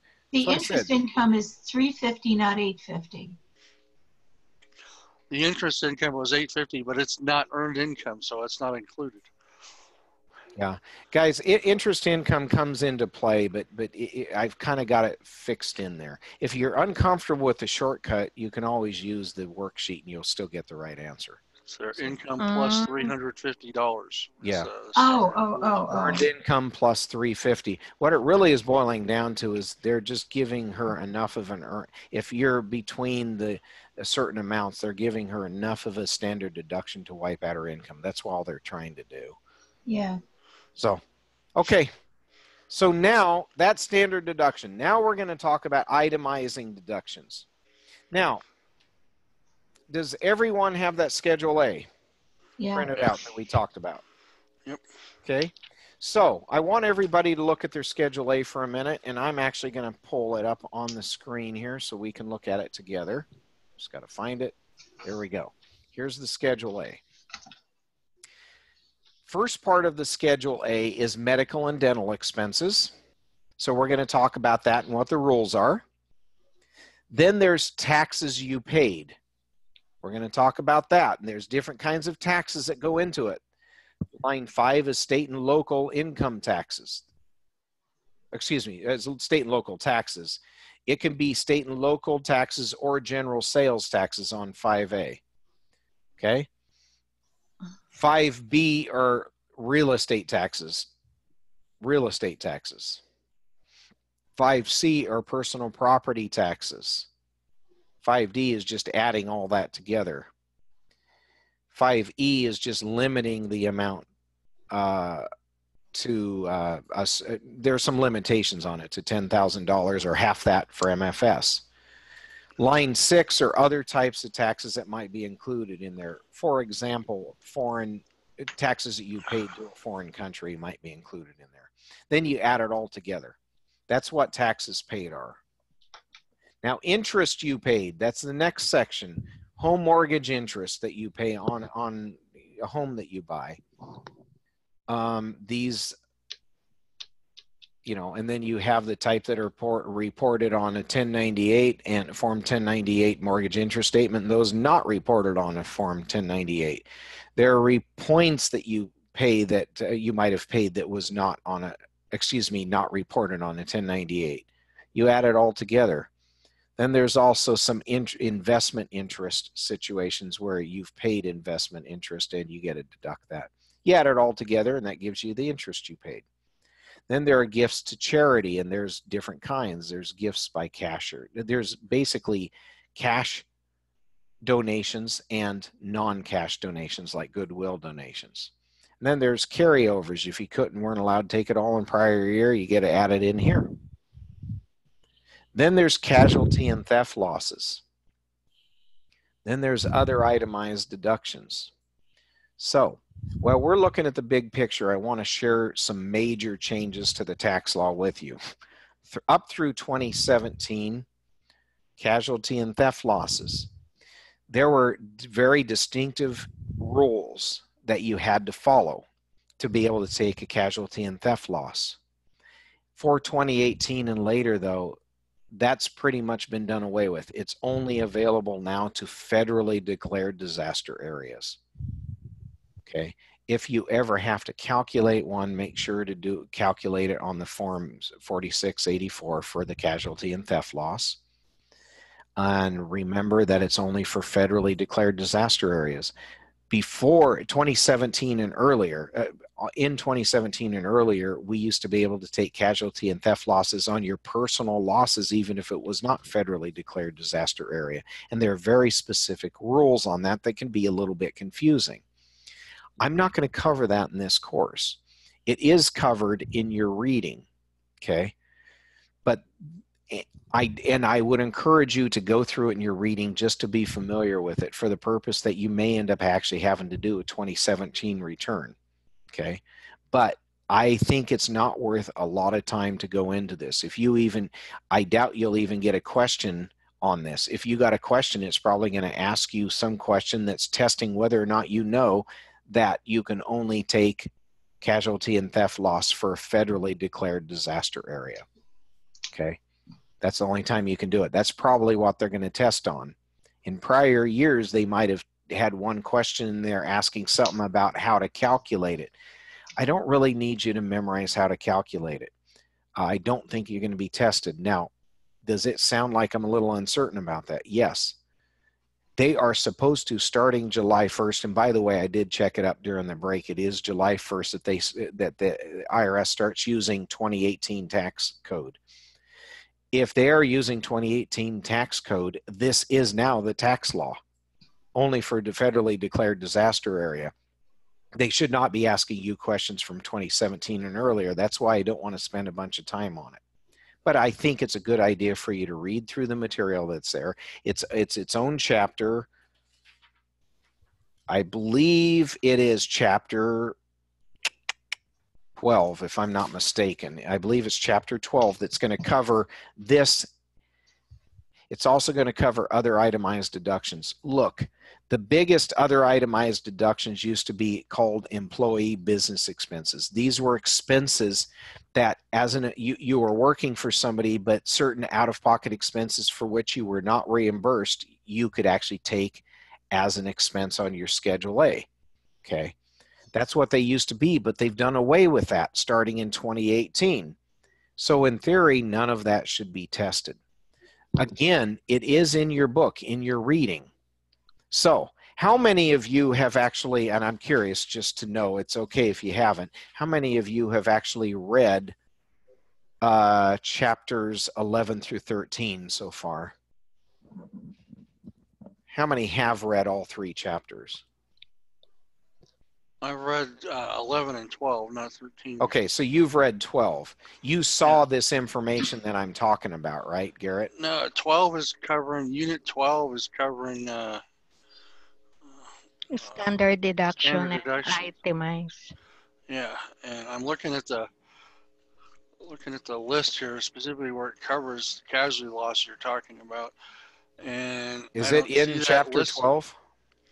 No, Chapter 12 is standardized and itemized deductions. then maybe 11 was it might- adjustments to gross income. Okay, then maybe it's 13 is chapter other 13. itemized There you go. deductions. That's Yeah, what it probably is. where it is. I haven't read Notice- that one yet. So. Yeah, notice the point is these two lines, they're not used hardly at all anymore because of the change in the tax law. The two lines that I mentioned, the casualty and theft loss and other itemized deductions. They have done away with virtually everything in there. I don't want to spend the time teaching you something that I don't think you're going to get tested on. However, having said that, I still think it's wise for you to read through chapter 13, but spend that chapter. I think we said 13, right? Yeah, that's where it Yeah. says the Right. first thing under itemized deductions on 13 is casualty and theft losses. There you go. Yeah. So what I really would like you to do is over the weekend, it would be really good for you to take the time to read through this one chapter, but don't try to memorize everything. I want you to read for familiarity. You're kind of aware of it. For example, casualty and theft losses, you'll know that there's a 100% rule and a $100 rule where you got to take certain, excuse, a $100 rule and a, I see, even I'm forgetting. It's been a while since I've taught that. But you've got certain casualty. There's some limitations on the losses you could take, even when you could take them. And those limitations. 10% of AGI rules. 10%. Thank you. That's what I'm thinking. 10% rule and $100 rule is what I was trying to say. Yeah. There's a limitations. What are they? Just go and read it. Be familiar with it. So if there happened to be a weird question on the test, you'd at least have looked at it and could make a logical guess. I don't want you to spend a lot of time on that chapter because I don't think you're going to get tested on it. I truly don't. But spend enough time on it that you could do a few of their questions at the end of that chapter. Okay. So I'm saying that now because really I don't want to focus on these other than lines 15 and 16 because I don't think you're going to need them for the test. What I do want you to remember for the test off of line 15 is a casualty and theft loss is only for federal declared disaster area. If you had even one question on this, I'd be surprised. And if there is one question, I'll bet they're testing whether or not you know it's only for federally declared disaster area. If it was, though, you'd still calculate it the same, and that's where it would still be fair game for you to know how to calculate it. Just know there's two rules that limit the amount. It's the 10% rule, the $100 and the $100 rule. And I'm not going to get into those. I'm going to have you go ahead and read that for yourself. Now, if while reading that, you need some clarification or some help, let me know or let Ryan know, and we will help you. Okay. But why am I not covering it? Because I don't think it's going to get covered on the test. Same thing with itemized deductions, particularly. Well, it'll be covered on the business side because you do have casualty and theft losses more related to a business, but not for individuals, what you're saying, right? Yes. Yes. Yeah. Yes. Okay. Yeah, Yeah. but there's some different restrictions too. So you Yeah. got to be careful making the connection like that. And other itemized deductions, again, they were mostly employee business expenses, but there's also the expenses that used to be for deducting your prior year, the amount you paid to have your tax return prepared in the prior year. That's gone. The amount paid for a safe deposit box, that's gone. The amount you paid for investment expenses, that's gone. That all used to be part of this. Those are all gone. Yeah. So I don't really, all I want you to do is read through this section, try to understand what's there, but don't spend as much time on it as you have with the other sections that I think you'll get tested on. Okay? I had a lot of clients be very upset about that. Oh, yeah. There are some. Some, actually, truthfully, most people it won't affect. Casualty and theft losses historically don't help too many people. They never have. That's why losing that wasn't a big deal. They have that 10% rule and $100 rule. By the time you get done deducting everything out that you can't include, you're usually down to virtually nothing or nothing that you get to put on here anyway. No, I meant the employee expenses. Yeah, That's the employee because- expenses. That's because there are some people that really relied on that, particularly truck drivers that are employees. If they get to deduct certain things like they're being gone overnight, they used to get $60 some for every day that they were on the road. Now they don't get it. And that could total to thousands and thousands of dollars. And yeah, that was huge. That was a huge loss for them. Yeah, I had a client that was only reimbursed $350 worth of his expenses, and he had more like $3,000. I believe it. I believe it. Underneath, see, under the old rules, he might have been able to put this in there with other things. Right. Under the new rules, not there. They're just not there. And by the way, if it was only $3,000, he really didn't lose anything, because even under the old rules, that wouldn't have been enough by itself to itemize. He'd still take a standard deduction, because you take whichever's higher. Yeah, this guy had a lot of employee, because he works out of his home, and everything that he does, and it's just it's true. And there are a number of people that were relying on this as deductions. That's why they kind of liked it that their boss wanted it done this way. But those people are having to go back to their bosses and rethink that position now that they lost that as a deduction. So yeah. Statutory employees is one. Yes, yes. Okay, so I wanted to show you the big picture, not only so you see what's involved overall with itemized deductions, but I wanted to tell you specifically what I'm not going to cover: casualty and theft losses and other itemized deductions. I still want you to read that one chapter to be familiar with what was in there, because in real life, you are going to need to know it, because in real life, you're going to be doing tax returns at times for prior years. And there is some concern I have that they, meaning the IRS, might screw up and still have a question or two in there.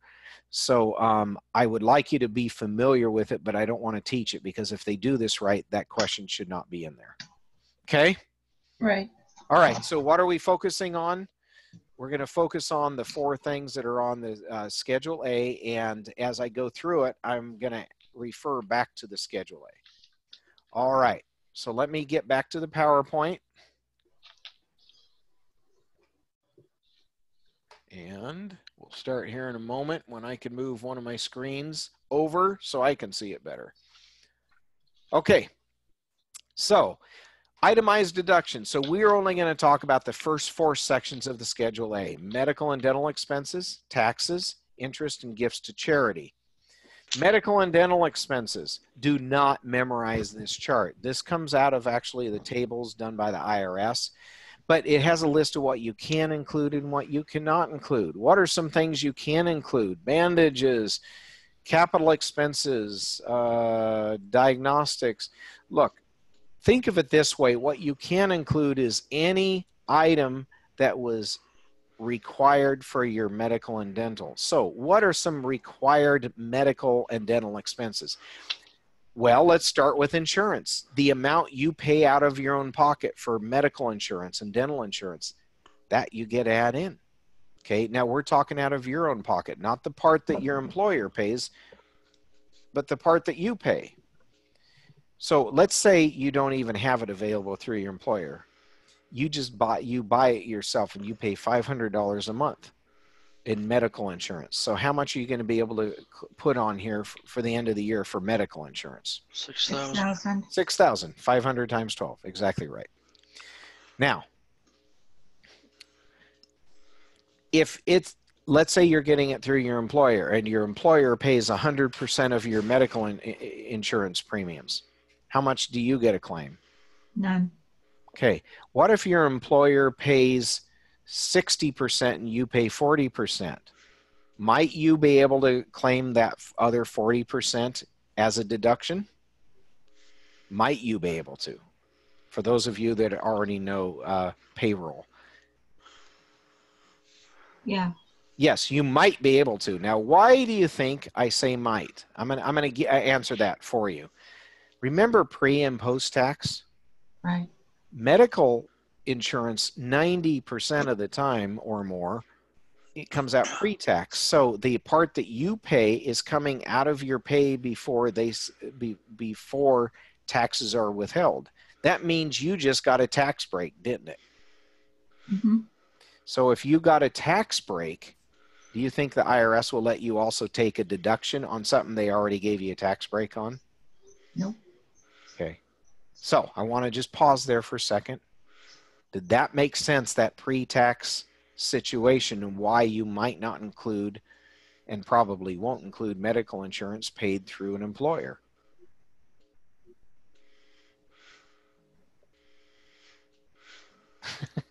I always wonder when everybody gets quiet, is it because you got it or you don't got it? Okay, one more time maybe. Okay.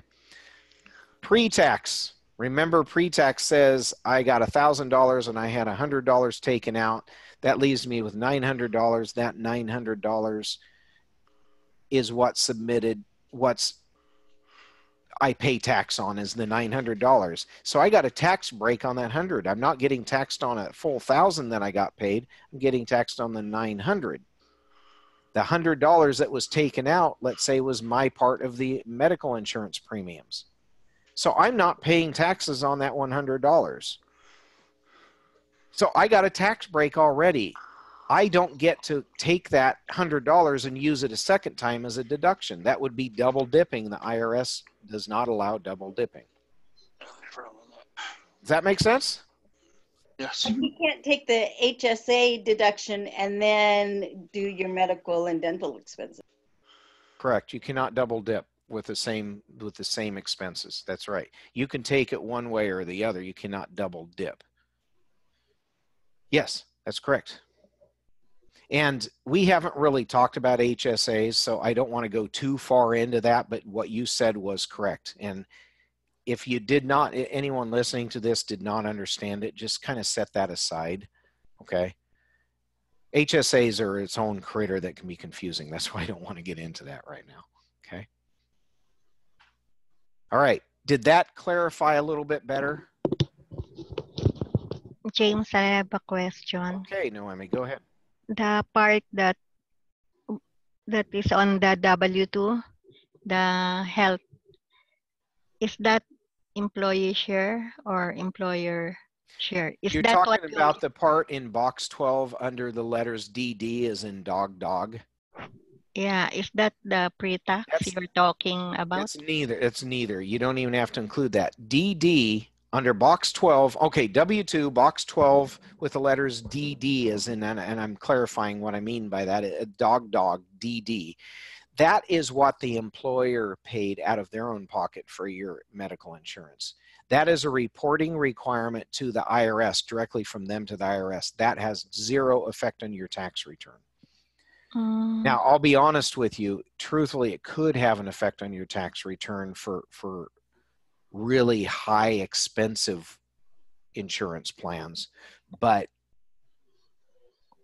you don't have to worry about that here. It's what they call Cadillac plans.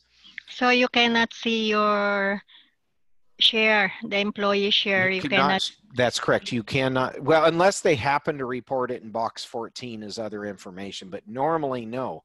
Normally you do not see your share that you paid during the year. Well, why is that? Because it was deducted from your income. It's not there in your box 1 taxable income. It's been removed. Ah, okay. Thus, you're not. That's what makes it pre-tax. Pre-tax. Part of it, yeah. Okay, and so if you get a tax break there, they're not going to let you get a second tax break by taking it as an expense. So going back to your 60-40 example. Yes.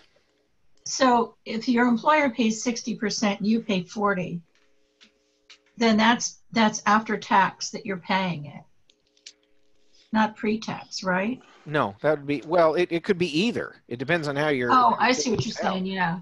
I'm just saying that they've agreed to pay 60% every month out of their own pocket for it, and you're paying 40%. Your 40% might be, $300 each paycheck or each. Right. That can be pre or post tax. It depends on where they take it. Do they take it out before they apply taxes or after they apply taxes?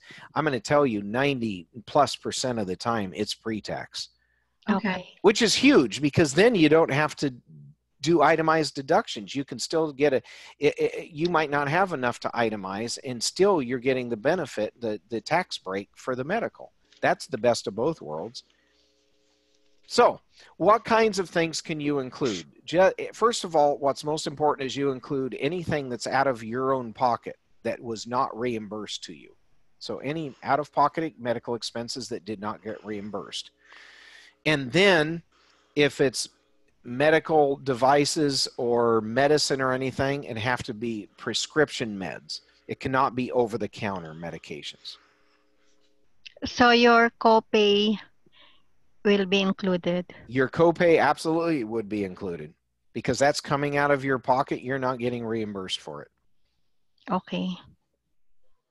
As long as you're not getting reimbursed. There's things like Aflac out there that sometimes will reimburse you for certain things. You do have to reduce it by that amount. But look, let's worry about the main rules, not all the little exceptions. Just remember, as any money out of your pocket for which you did not get reimbursed.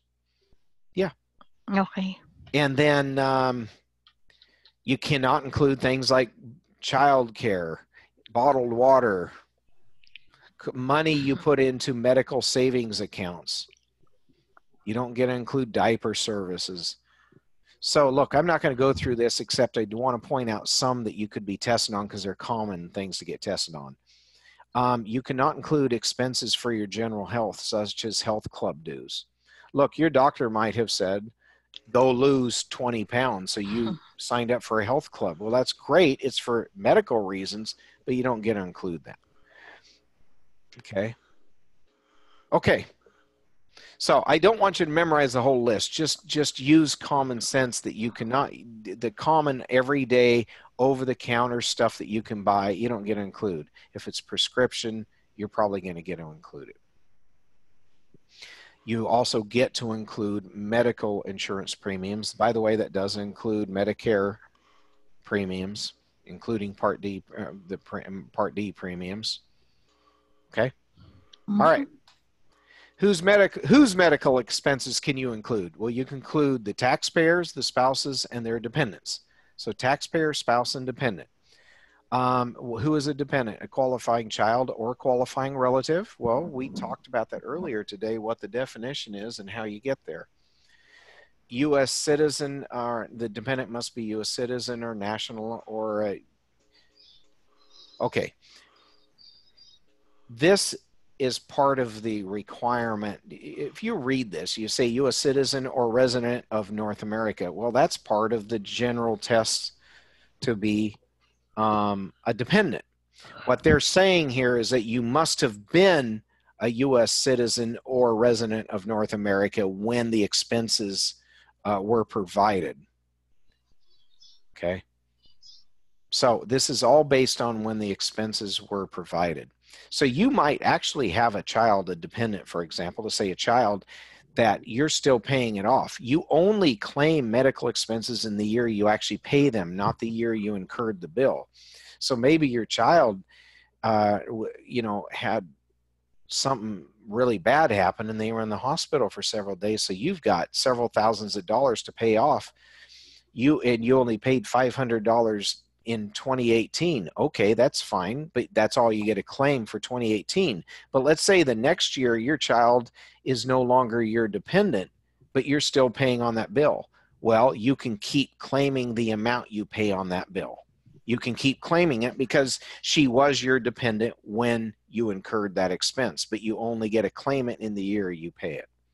Does that make sense? Yes. Okay. Children are divorced, separated parents, they can each parent can claim the expenses they paid for the, you know, for the child out of their own pockets if the child is in the custody of one or both parents for more than half the year. In other words, they can't be with some third party for more than half the year. And the child must receive more than half of the support from a combination of the two parents. And the two parents are either divorced or legally separated, or they at least lived apart during the last 6 months of the year. Okay, so they have to be actually divorced or legally separated, or they must, if they're not divorced or legally separated, they cannot have lived together during the last 6 months of the year. Okay. This is what I just told you. They must have been paid during the tax year. Okay. So Kathy had crowns placed on her 3 teeth 2 years ago. Her dentist agreed to accept monthly payments. And for Kathy's 2017 tax return, only payments she made during 2017 are eligible. Now, this is an important thing here. All expenses minus reimbursement. Remember I said you can only take the actual expenses out of your own pocket expenses minus any reimbursement you received. So you take your expenses less reimbursements, and then you have to subtract out what is, you have to subtract out 7.5% of your AGI. So whatever your AGI is, you multiply that by 7.5%. You do not get to, once you add all of your allowable medical expenses together, you do not get to take the first 7.5% of your AGI. So what is 7.5% of $30,000? Somebody do the math for me. I'm doing the math too. 2,250. Perfect. That's what I got too. So you have $30,000 AGI. 7.5% of that is $2,250. So if your total medical expenses, let's assume no reimbursements, your total medical expenses are $2,000, how much do you get to deduct as medical expenses? Zero. That's right. If your medical expenses are $2,500, how much do you get to deduct? 250. That's exactly right. Only what is more than that amount. And that's a really, really important concept right there. The other one is you only get to claim expenses in the year that you actually pay them. So how do you take those? Well, you enter the total amount of medical expenses and dental expenses on Schedule A, line 1, which everybody should grab their Schedule A and look at it. Okay. Then you enter the total amount of AGI on line 2. Then you multiply on line 3, you multiply line 2 by 7.5%. And then you subtract line 1 from, line 1 minus line 3. In other words, what is only more than line 3 is what you get to take. If it's less than, equal to or less than line 3, line 4 is 0. If it's more than line 3, that's the amount that you get to take. Does that make sense for medical and dental expenses? Yes. Okay. Okay. So let's do an example here. Baxter and Jeanne are MFJ. Their AGI is $55,855. They have unreimbursed medical and dental expenses, $442 of prescriptions. Is that includable as a medical expense? Yes. Yes, it is, because it's prescription meds. If it was over-the-counter meds, it would not be included. Medical and dental insurance premiums, can we include that? Yes. Yes. Out-of-pocket amounts paid to doctors, dentists, and lab fees, $1,375. Can we include that? Yes. Yes. So what is the total medical and dental expenses that we would report on line 1? 6,897. That's exactly right. So what's their AGI on line 2? 55,855. Perfect. And what is 7 for line 3? We multiply line 2 by 7.5% and put that on line 3. 4,189. Perfect. Now, because the amount on line 3, 4,189, is less than the amount on line 1, $6,897, the difference is the amount that they can write on line 4. So 2,708. 2,708. Line 1 reported there. That's the amount of allowable medical expenses. Line 2, AGI. Line 3, 7.5% of AGI. Line 4, line 1 minus line 3 gives you 2,708. That's exactly how you report that. Perfect. Let's do a knowledge check. Dustin paid a medical bill on January 14th, 2017. Okay, so he paid it on January 14th, 2017. This bill was for lab work done in November 2016. The amount Dustin paid can A, B, C, or D? B. Can be included on Dustin's 2017 Schedule A. That's exactly right. Again, it's not when the it was incurred, the debt was incurred, it's when it's actually paid. Sarah's AGI is $30,000. She has medical expenses of $2,000. How much can she claim as itemized medical deduction for expenses?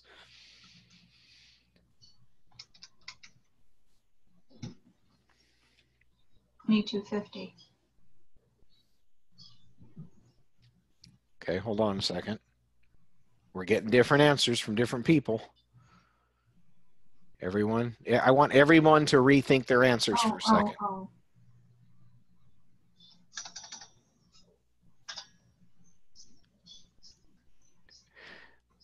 Zero. Okay. The answer is zero. Remember, what's the medical expenses? $2,000. What's her AGI? 30,000. What's 7.5% of the AGI that we get? $2,250. There you go. So 2,000 minus 2,250 leaves us with a negative amount. Zero that we get a claim. You see that? Yeah. Yeah, that's all. Got to remember the 7.5% rule for medical. Sean and Gracie are divorced. Their daughter, Chelly, lives with Gracie, but Sean claims Chelly as a dependent. Sean paid 75% and Gracie paid 25% of Chelly's medical expenses. Which parent can include Chelly's medical expenses on their Schedule A? Can only Gracie, only Sean, whoever paid most of them, or both parents can pay the amount, claim the amount that they paid? Claim the amount that they paid? Yep, that's right. Each parent gets to claim their own amount. Remember the rules. As long as the child in a year lived with, between the two of them, added together, lived with them more than half the year and was supported more than 50% by each of the parents, they qualify for this. So yeah, they can do that. Make sense? Yes. Okay, now we're almost at 2 o'clock. I'd recommend we pick this up the next session, unless you guys really want to push through this. But I'd recommend we pick this up next session and we spend the next section talking about the rest of the itemized deductions. What do you think? Okay. I agree. Okay. I agree. No, I thought you would agree with that. So this is what I'd really like you to do. Please try to take the time between now and then to read the chapters 11 through 13. 11 was adjustments, which we've talked about earlier today. 12 was standard deduction, and I believe standard and itemized, if I remember right. And then 13 are the ones that, chapter 13 is the one we talked about where I said, I want you to read through it, be familiar with it, but don't spend as much time with it. If possible, try to get through chapter 13. The reason is I want to, after we finish going through this material, I want to take time to answer any questions, if there are any burning questions about the part I'm skipping over. Okay? Does that sound all right as a good plan? Yeah. Yep. Okay. Can you give us the copy of the PowerPoint? Yes, I can. Give me just a moment here. Isn't that available on the website?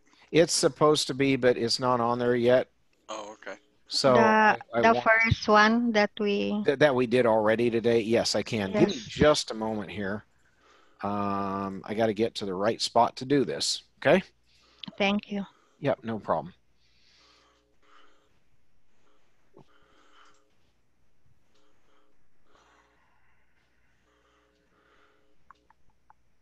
Sorry about that. Everybody's waiting while I'm staring at my screen.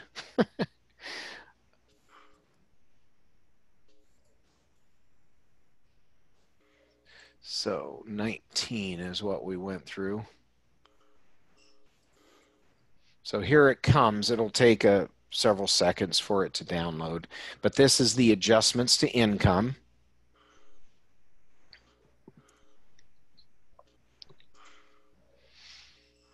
And in fact, I've already sent you that handout on the standard deduction, correct? Right. Yeah. Okay. So that's what we'll do is I'm just going to send this one, and then I'm more than glad after we do the presentation to send you the one I'm working with now. But I really want you guys to kind of backwards tread just a little bit to get caught up. You know, make sure to read the 3 chapters on adjustments, the adjustment chapter, and then the 2 chapters on standard deduction and itemized deductions, including the part of itemized that I'm not going to cover. So there it is. You should be able to have that now. Yes. Okay. So, and then what we'll do is we'll cover that. We'll cover the rest of this material, and then I'll field any questions about itemized deductions. And then we're also going to talk about QBI, Qualified Small Business Deduction. And that's something brand new that's started in 2018, but it's pretty simple. And I have a little handout for that. So we'll talk about that later. So before I let you go, any questions or comments anyone wants to make before we wrap this up for the day? Like drinking from a fire hose. Yeah, there's a lot coming at us really fast. Look, everyone, keep in mind, this is normally a 10-week course. I'm teaching it in approximately 5 weeks. Even on a 10-week course, this is a lot of material. So we're aware of that, but I'm gonna be honest with you. Part of the reason we're doing it is we know that majority of the people on here have some exposure to tax law. So that means this part of tax law is a little easier for you to get through this first part 1.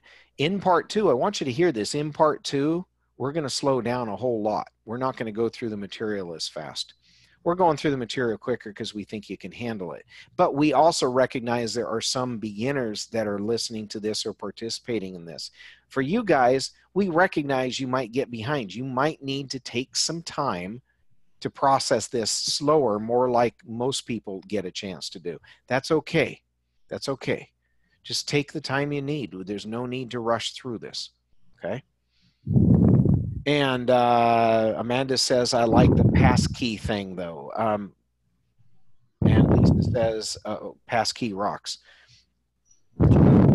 Look, passkey is awesome because it really simplifies things. There is one danger with passkey that I don't think you guys have seen yet. It simplifies it so much there's not enough there to pass the exam by itself. That's where they rely on you to use their quizzes to learn just a little bit more. I'm dishing you a lot of the extra stuff, just to let you know, okay? Don't be afraid of it. Don't be afraid of it. Yeah, that's why I like doing both too, Lisa. That's why I like doing it this way. I've been quizzing all morning, Amanda says. That's good. That's good, Amanda. So look, guys, please keep in mind a couple of things before I turn you loose. I want you to get through the chapters. Part of getting through the chapters is not just reading it, though. It's doing the quizzes at the end of the chapters. And for those of you that have not yet purchased that $25 a month, please go and do that. Please buy into it. And then start doing quizzes for each chapter, start doing quizzes for each individual chapter and go over them. Spend some time with it. And remember, we are really rushing through these. When we get to part 2, we're going to slow down a lot. We're not going to be going through the chapters as fast, so you have more time. I'm asking you to put in more time now because it'll help us down the road buy some time for new material where we're not going to move as fast. That's all we're doing. We'll get you through it. I promise. Yes. So as far as like the test for this first part, yeah, that we get through, is there a time frame you're looking to do that since you guys are? Well, we're hoping you guys are going to be taking part 1 test sometime in July. Okay. July? Now, yeah. Yeah, but do keep in mind, guys, those of you that are already licensed tax preparers, you've already passed a test that's probably harder than the part 1 test. Just to let you know that. And I just took it a few months ago, so I mean, I think I'll do awesome. I think you will too. I think you will too. Look, those that are new with the material, we are rushing through it about twice as fast as I think we should go. But this is the one area we decided to rush you through for those, because the majority of the people don't have to. But since we're recording it, it's not a huge deal. For those that need more time, just slow down. You can come back to this later. You know, that's all. That's okay. And we'll help you through it. But this is what we're aiming for, is hoping you guys will be ready to take the part one test sometime in July. That's what we're hoping. But realize, if you're not ready, don't rush it.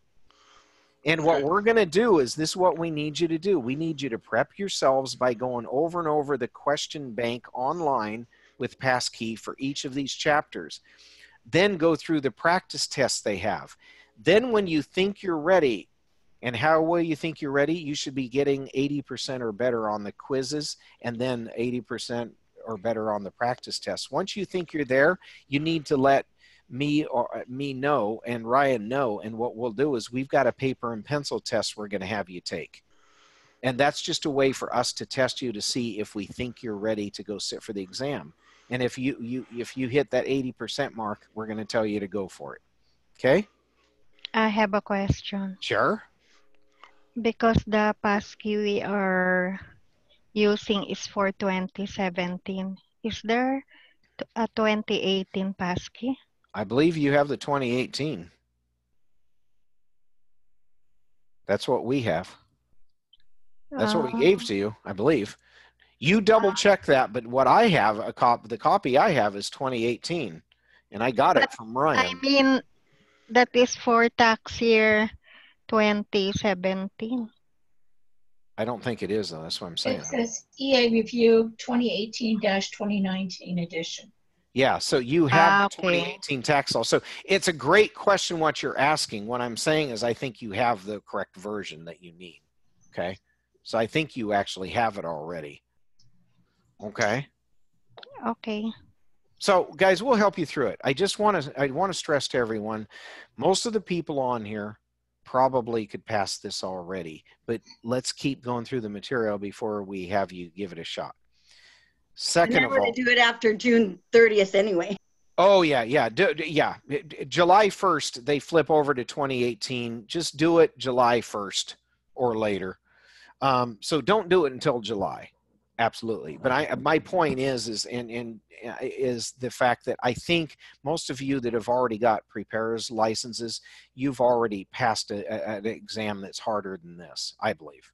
So I think you'll pass it just fine. For those of you that are learning it for the first time, I apologize that I'm trying to get you on double time learning here. If it gets to be too much, just stop, take a breather, back up, go through it at the speed you need. That's why we're recording all of these. Okay? So don't get discouraged. We're going to help you get there, one step at a time. Last question. Sure. What week do you recommend we take the part one? I don't want to answer that right now, Emmy, until we get through the material. Okay.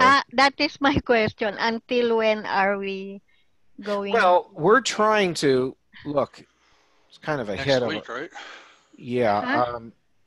Next week, just to let you know, next week, actually, hold on just half a second. I'd like to mention to everyone that may be listening to this that you don't really have to listen from here on out. We're just talking about our schedule. So next week will be